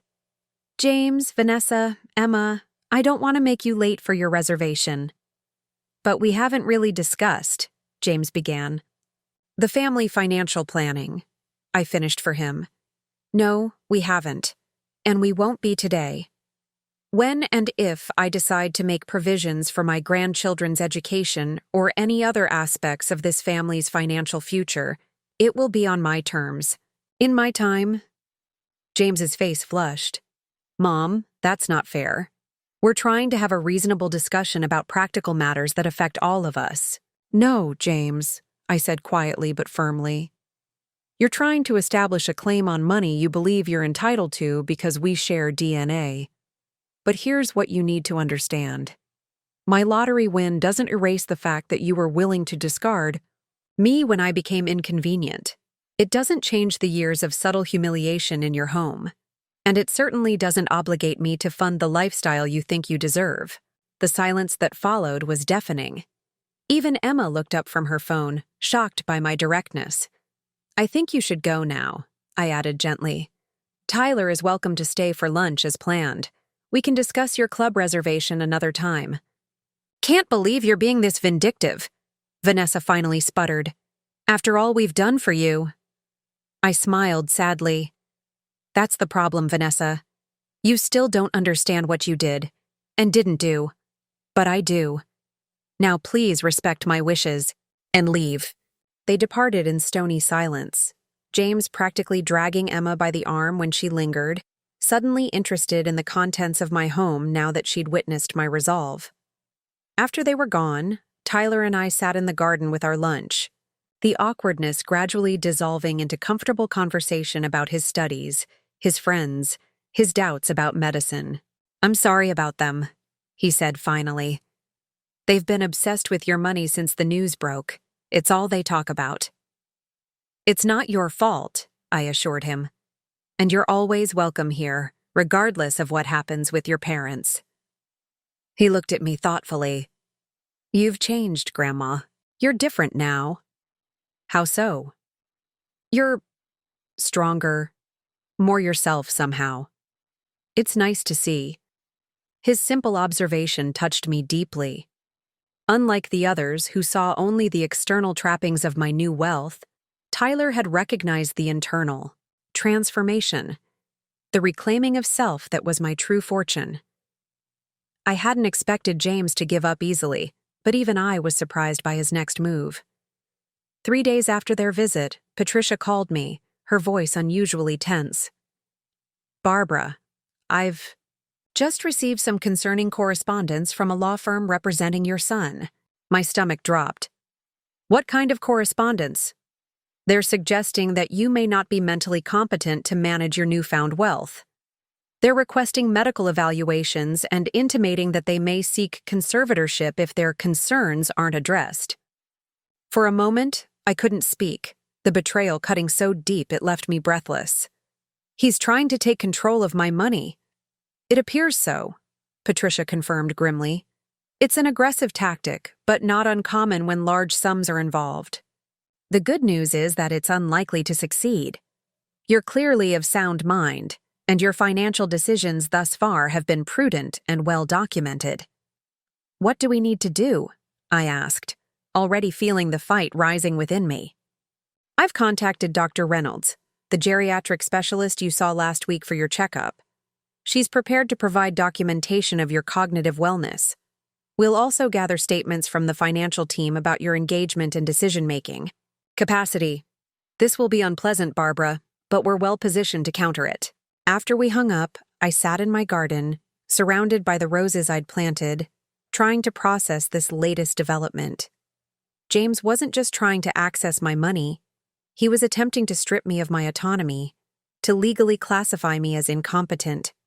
It was a calculated, cruel move that revealed just how far he was willing to go. That evening, as I was preparing dinner, the security system alerted me to someone at the gate. Through the monitor, I saw Tyler, alone and looking distressed. "Grandma, can I come in?" he asked through the intercom. "I need to talk to you." I buzzed him in immediately. When he entered the kitchen, I could see he'd been crying. "I just found out what Dad's doing," he blurted out, not even bothering with a greeting. "The lawyer and everything. It's disgusting. I had to come tell you I had nothing to do with it." I wrapped my arms around him, feeling his shoulders shake with emotion. "I know you didn't, sweetheart. I would never think that." We sat at the kitchen island, where I poured him a glass of water and waited for him to collect himself. "I overheard them talking with their lawyer on speakerphone," he explained. "They're trying to say you're having some kind of breakdown or delusion. That winning the lottery has made you unstable." He looked up, his eyes red. "Dad was telling the lawyer how you'd been irrational for years, how you'd declined since moving in with them." "He's making up symptoms, Grandma."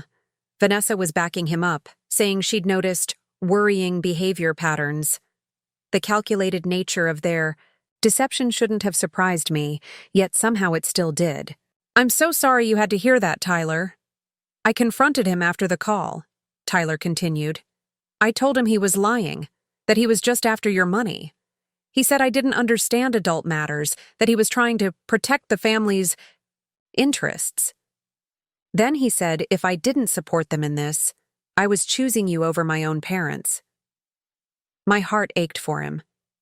At 19, he shouldn't have to be caught in this kind of emotional manipulation. "Tyler, you don't have to choose.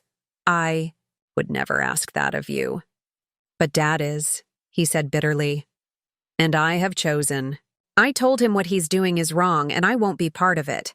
I'm moving out of the house.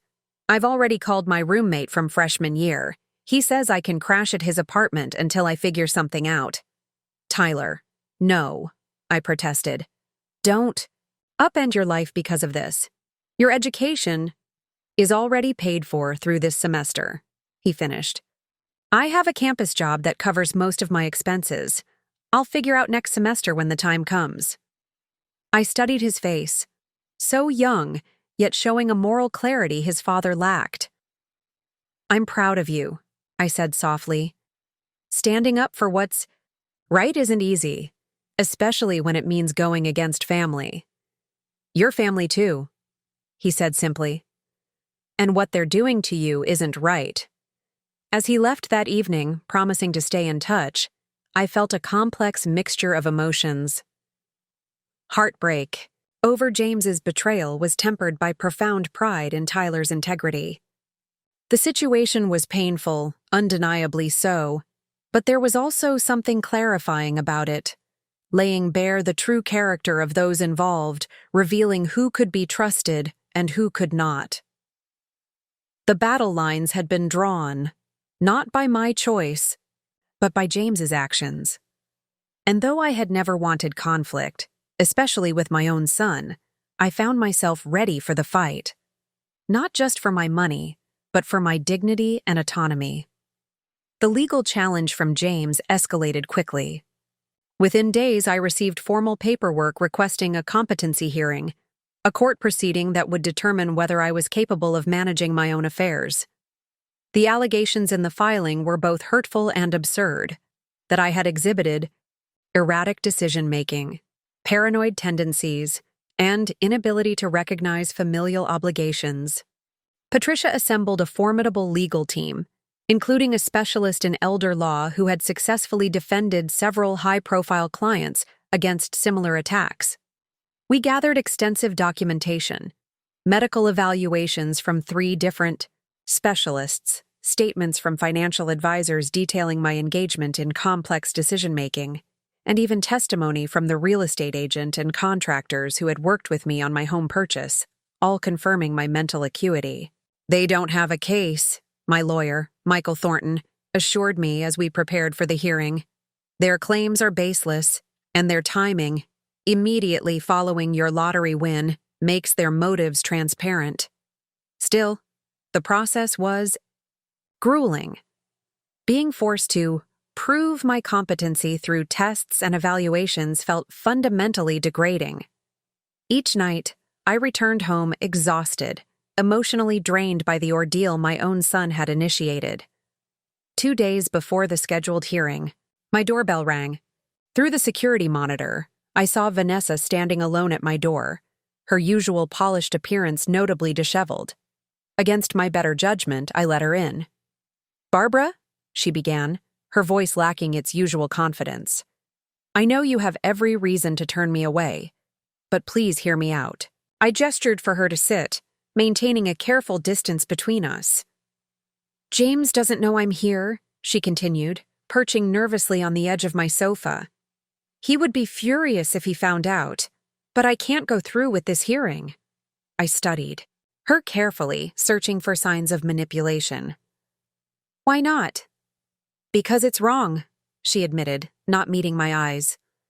"The things he's claiming, the things he's asked me to testify about, they're not true. I know that. You know that. Yet you've supported him in this," I noted. "I have," she acknowledged, finally looking up. "Our marriage, it's not what people think. James has always controlled everything, the money, the decisions, our social standing. When I disagree, he reminds me of the prenuptial agreement, of how quickly I could lose everything." I remained silent, unwilling to be drawn into their marital issues. After a moment, she continued, "But this is different. He wants me to lie under oath, to say I observed behaviors that never happened. I can't do that, not even for him." "What are you proposing, Vanessa?" She straightened, seeming to gather her resolve. "I want to withdraw from the case. I won't testify against you. And I have documentation, emails between James and his lawyer where they discuss fabricating evidence about your mental state. I'm willing to submit these to your legal team." My suspicion must have shown on my face, because she quickly added, "I don't want anything from you, Barbara. Not money, not forgiveness. I can't be part of this. It's crossed a line even. I can't justify." The conversation left me deeply unsettled. Part of me wanted to believe in Vanessa's sudden attack of conscience, but years of experience with her manipulation made me wary. I called Patricia immediately after Vanessa left, relaying our conversation and the offer of potentially damning emails. "It could be legitimate," Patricia said thoughtfully. "People do have moments of clarity, especially when asked to commit perjury. But it could also be a trap, a way to undermine our case if we rely on evidence she later claims was fabricated." "What should we do?" I asked. "Let me reach out to her through proper channels. If she's sincere, she'll cooperate formally with our legal team." To my surprise, Vanessa did exactly that. The next morning, she appeared at Patricia's office with printed emails and access to her accounts, allowing our team to verify their authenticity. The evidence was damning. Detailed discussions between James and his lawyer about crafting a narrative of my supposed mental decline, acknowledging there was no real evidence but suggesting that with Vanessa's corroboration, they might convince a sympathetic judge. "Why are you doing this?" I asked Vanessa when Patricia arranged a meeting between us. She looked tired, the perfect facade cracked to reveal something vulnerable beneath. "Because Tyler was right," she said simply. "What James is doing is wrong, and I've been complicit in too many wrong things in the name of security and status." I didn't fully trust her sudden moral awakening, but the evidence she provided was genuine and potent. With it, our legal position strengthened considerably. The day of the hearing, I arrived at the courthouse to find a small crowd gathered outside, reporters who had caught wind of the sensational case of the lottery winner whose son was trying to seize control of her fortune. Patricia guided me through the chaos, shielding me from questions and cameras. Inside, I saw James for the first time since his failed visit to my home. He sat with his lawyer, his expression thunderous as he noticed Vanessa seated on our side of the courtroom beside Tyler. When our eyes met, I expected to see anger or calculation, but instead, his gaze held something more complex, a flickering. Uncertainty that suggested, perhaps for the first time, he realized he had miscalculated badly. The hearing itself was anticlimactic. When our lawyer presented the emails Vanessa had provided, along with her affidavit describing how James had pressured her to lie, his legal team requested a recess. 20 minutes later, they returned to withdraw the petition entirely. The judge, clearly displeased with the waste of court resources, addressed James directly before dismissing the case. Mr. Collins, I strongly advise you to reconsider any further legal actions against your mother. The evidence suggests this petition was not filed in good faith, and any similar attempts may result in sanctions. As we exited the courtroom, James approached, his face flushed with a mixture of anger and embarrassment. "This isn't over," he muttered, low enough that only I could hear. "You've turned my wife against me, poisoned my son's mind. I won't forget that." I looked at my son, this stranger wearing the face of the boy I'd raised, and felt a profound sadness wash over me. "No, James," I replied quietly. "This is over. Whatever comes next, whatever choices you make, I won't engage in further battles. With you, not because I can't win, but because there's nothing left to fight for." 3 weeks after the failed court hearing, James requested a meeting. His message, delivered through Patricia rather than directly to me, was brief and formal. He wished to speak privately, at a neutral location of my choosing, with no lawyers present. After consulting with Patricia, who advised caution, but acknowledged the potential value of resolution, I agreed to meet at a private dining room in an upscale restaurant downtown. I arrived early, accompanied by a security guard Patricia had insisted upon, who positioned himself discreetly outside the room. James entered precisely on time, looking thinner than when I'd last seen him. The confident swagger was gone, replaced by a tightly controlled rigidity that spoke of someone holding themselves together through sheer force of will. "Thank you for agreeing to see me," he began stiffly, taking the seat across from me. "You're welcome," I replied, waiting for him to explain his purpose. He stared at the table for a long moment before meeting my eyes. "Vanessa has filed for divorce. She's moving in with her sister next week." "I'm sorry to hear that," I said, and meant it. Despite everything, I took no pleasure in the dissolution of his marriage. "Are you?" he asked sharply, a flash of the old anger surfacing. "She's been in contact with you. Tyler's been staying at your house. Emma's stopped speaking to me. My entire family has been dismantled in the span of a month." I considered my response carefully. "James, I haven't encouraged anyone to take sides or make decisions about their relationship with you. Those choices are their own." "Because of the money," he insisted. "They think you'll cut them out of your will if they stand by me." "Is that what you think of your own children? That their loyalty can be purchased?" He faltered slightly. "I don't know what to think anymore. Everything's falling apart, and it all started with that damn lottery ticket." "No," I said gently but firmly. "It started long before that. The lottery didn't create these problems, James. It merely revealed what was already there. Your sense of entitlement, your conditional care, your willingness to discard people when they no longer serve your purposes." "That's not fair," he protested, but the words lacked conviction. "Isn't it? You were ready to send me to a retirement home I couldn't afford. You kicked me out of your house when I refused. Then, when you discovered I had money, you tried to seize control of it by legally declaring me incompetent. Which part? Am I misrepresenting?" He had no answer for that. Instead, he asked, "Do you hate me?" The question caught me off guard with its raw vulnerability.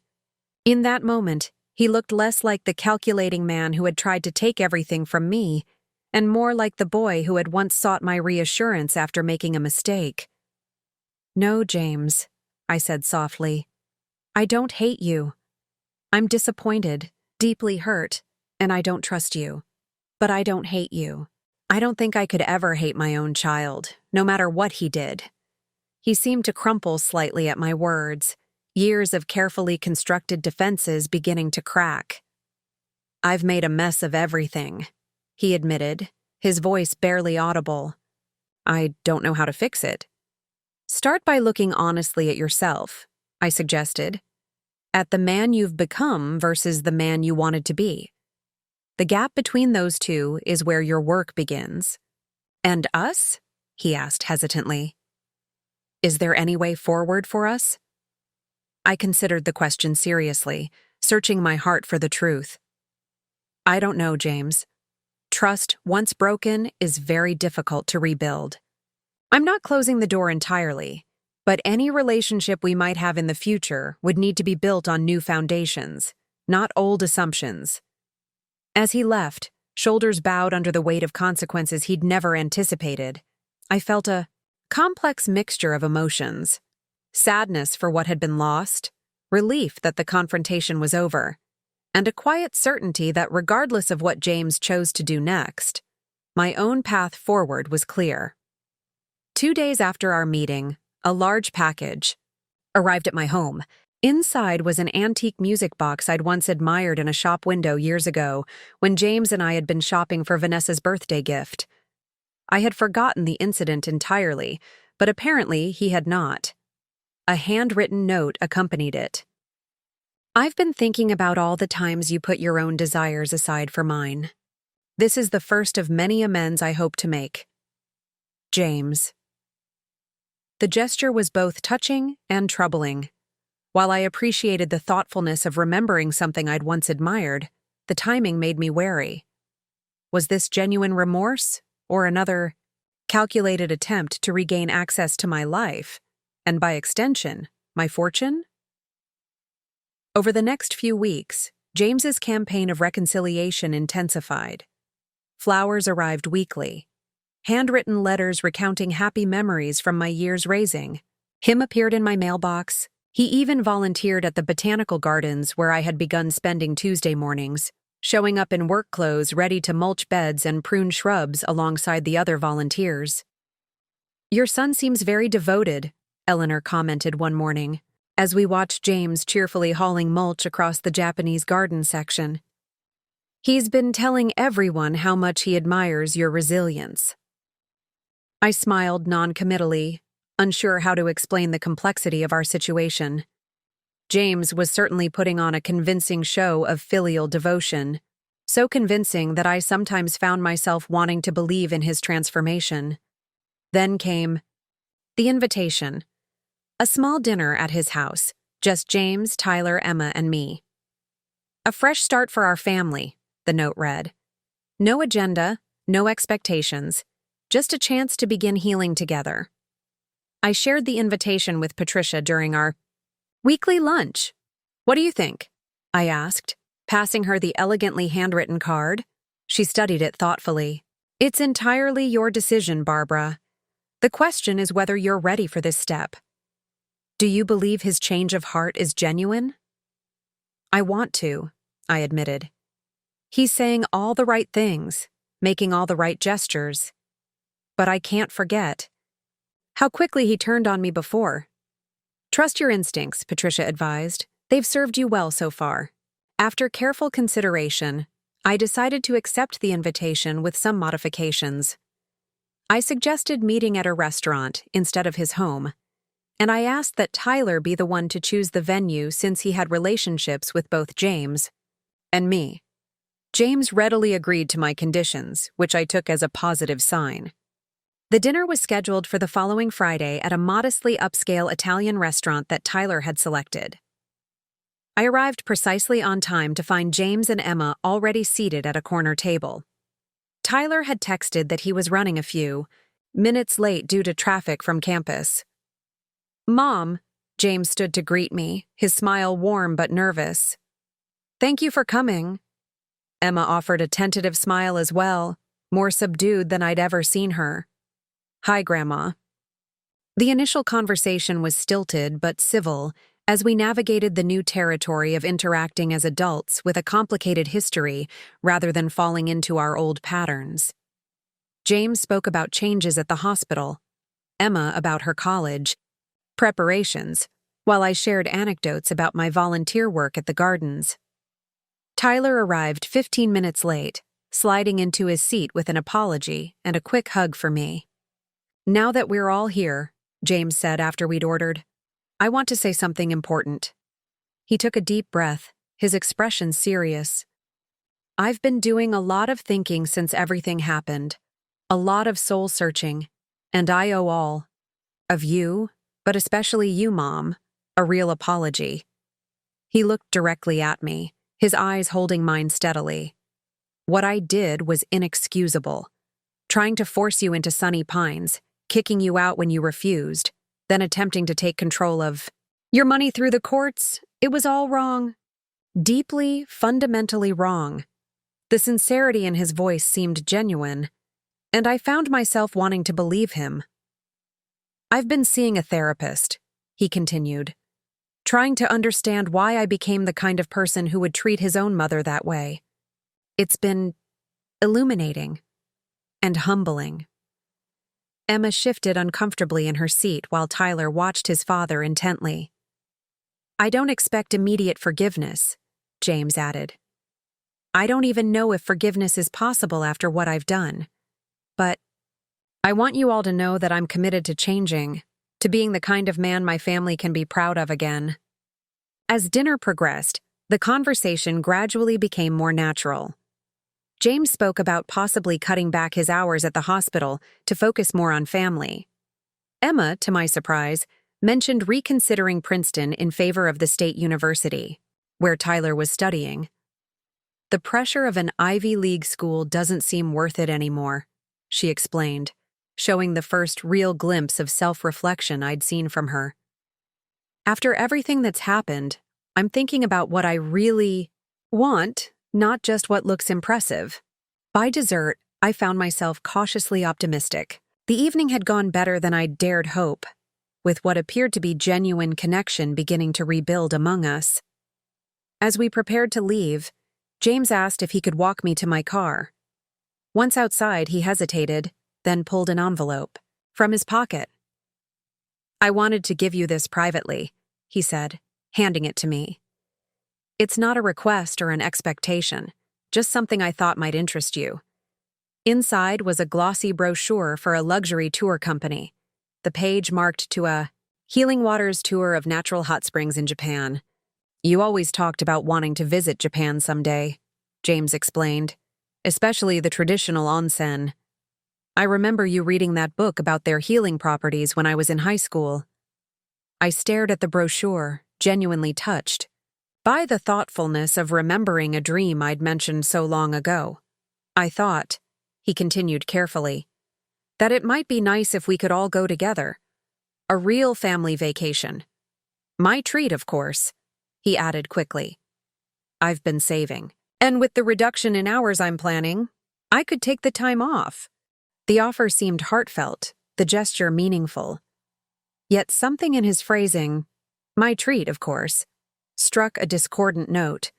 If he was truly saving for such an extravagant trip while planning to reduce his income, his financial situation must be considerably more strained than he was letting on.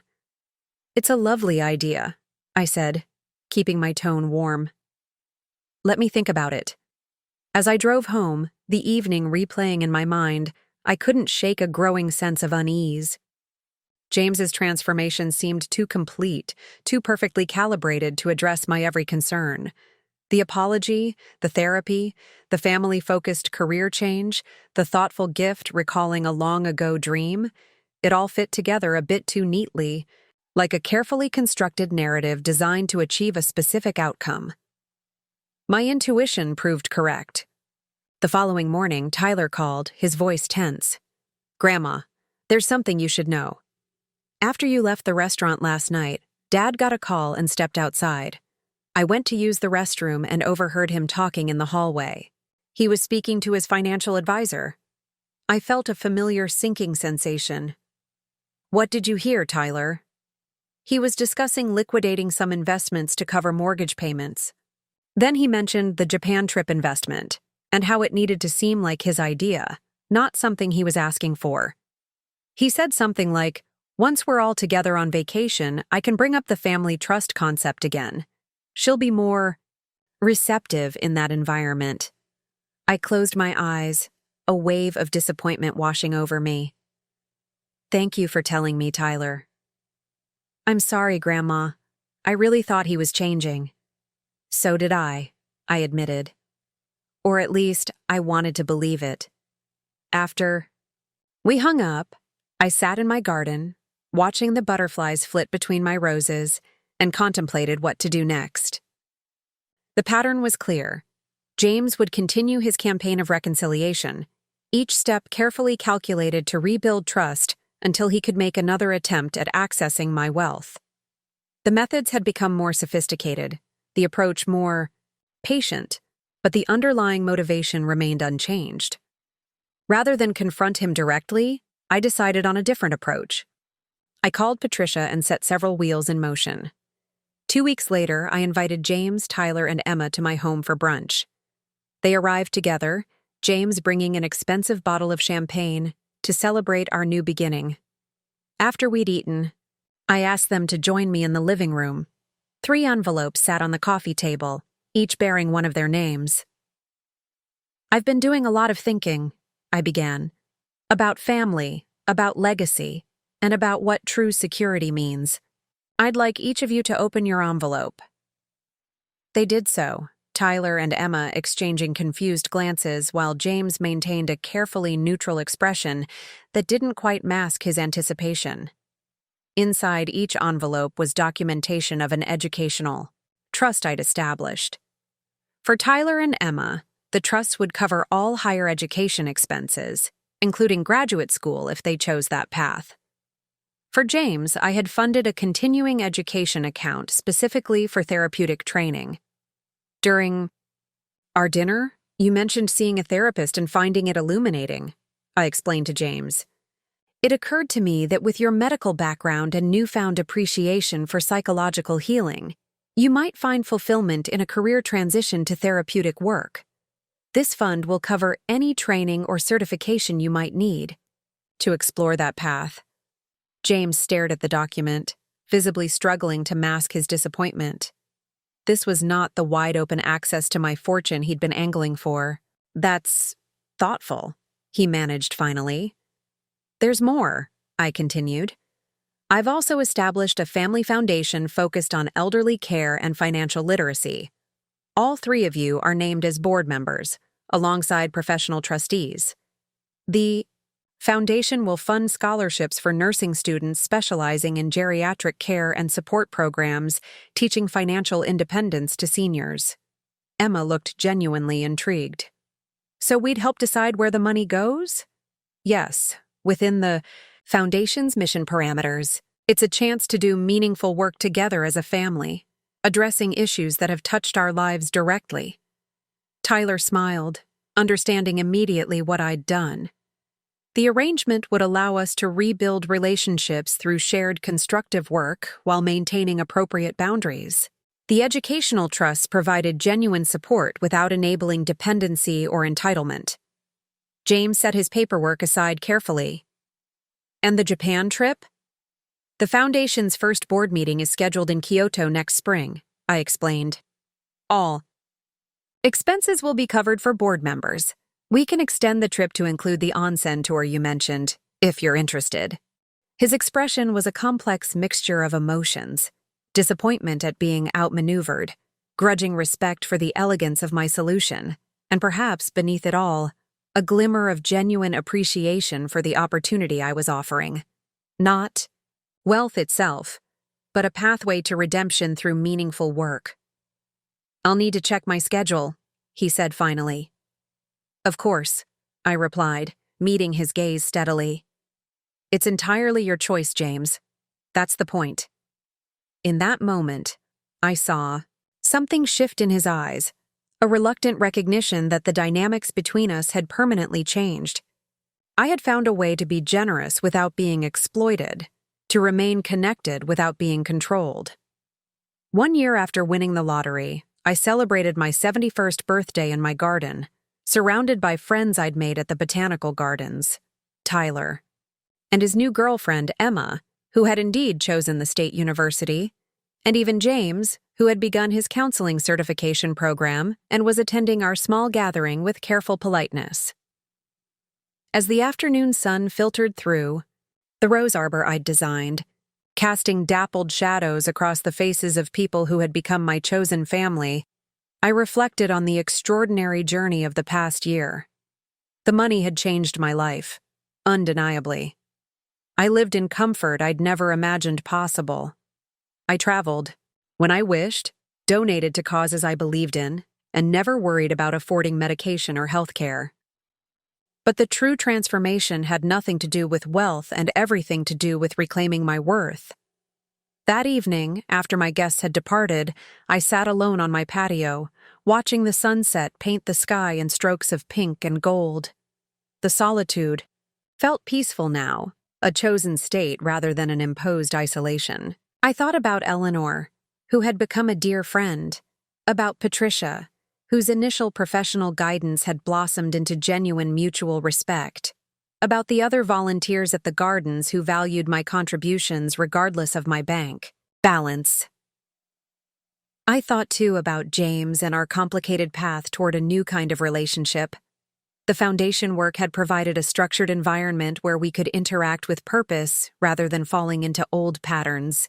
He wasn't the son I'd once imagined having in my later years, the devoted child who would care for me out of love rather than obligation.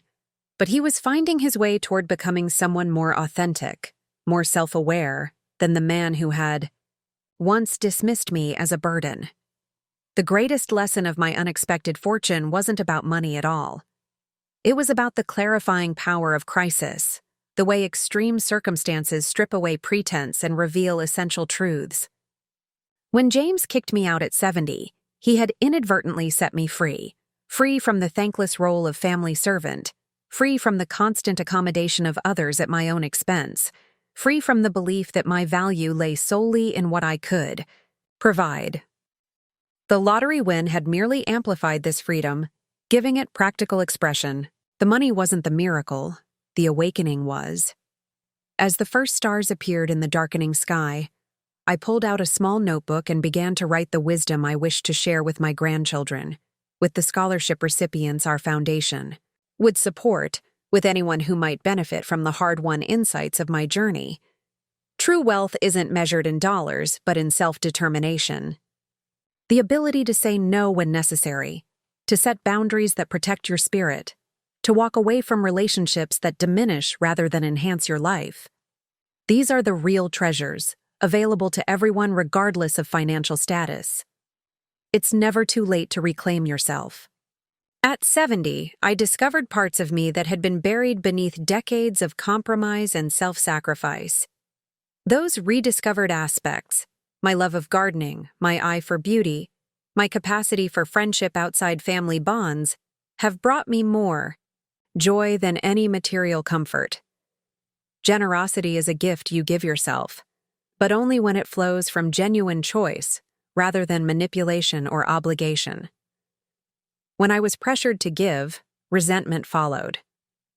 When I choose to give, through the foundation, through mentoring young volunteers at the gardens, through supporting Tyler's education, the satisfaction is profound. The most valuable inheritance you can leave is not money, but example. I hope my grandchildren remember not just that their grandmother won the lottery, but that she used it to construct a life of meaning and purpose after decades of putting herself last. I hope they learn that standing up for your own worth is not selfish, but essential. I closed the notebook as the night fully descended, wrapping the garden in gentle darkness punctuated by the solar lights that lined the paths. Tomorrow would bring its own activities, a foundation meeting to review scholarship applications, a lunch with Eleanor to plan the garden club's annual fundraiser, perhaps a call from Tyler about his summer internship plans. This was the life I had built, piece by deliberate piece from the ruins of rejection. Not perfect, not without lingering sadness over what might have been, but authentic and chosen rather than imposed or endured. The irony wasn't lost on me. By kicking me out when I was at my most vulnerable, James had unwittingly given me the opportunity to discover my greatest strength. By treating me as worthless at the very moment I'd secretly become wealthy, he had revealed truths about himself, our relationship, and the hollow values he'd embraced that no amount of pretense could have concealed. The $380 million had changed my material circumstances dramatically, but the truly valuable discovery had cost nothing.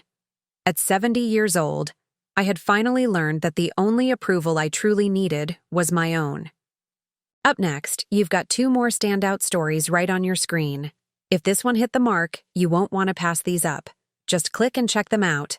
And don't forget to subscribe and turn on the notification bell so you don't miss any upload from us.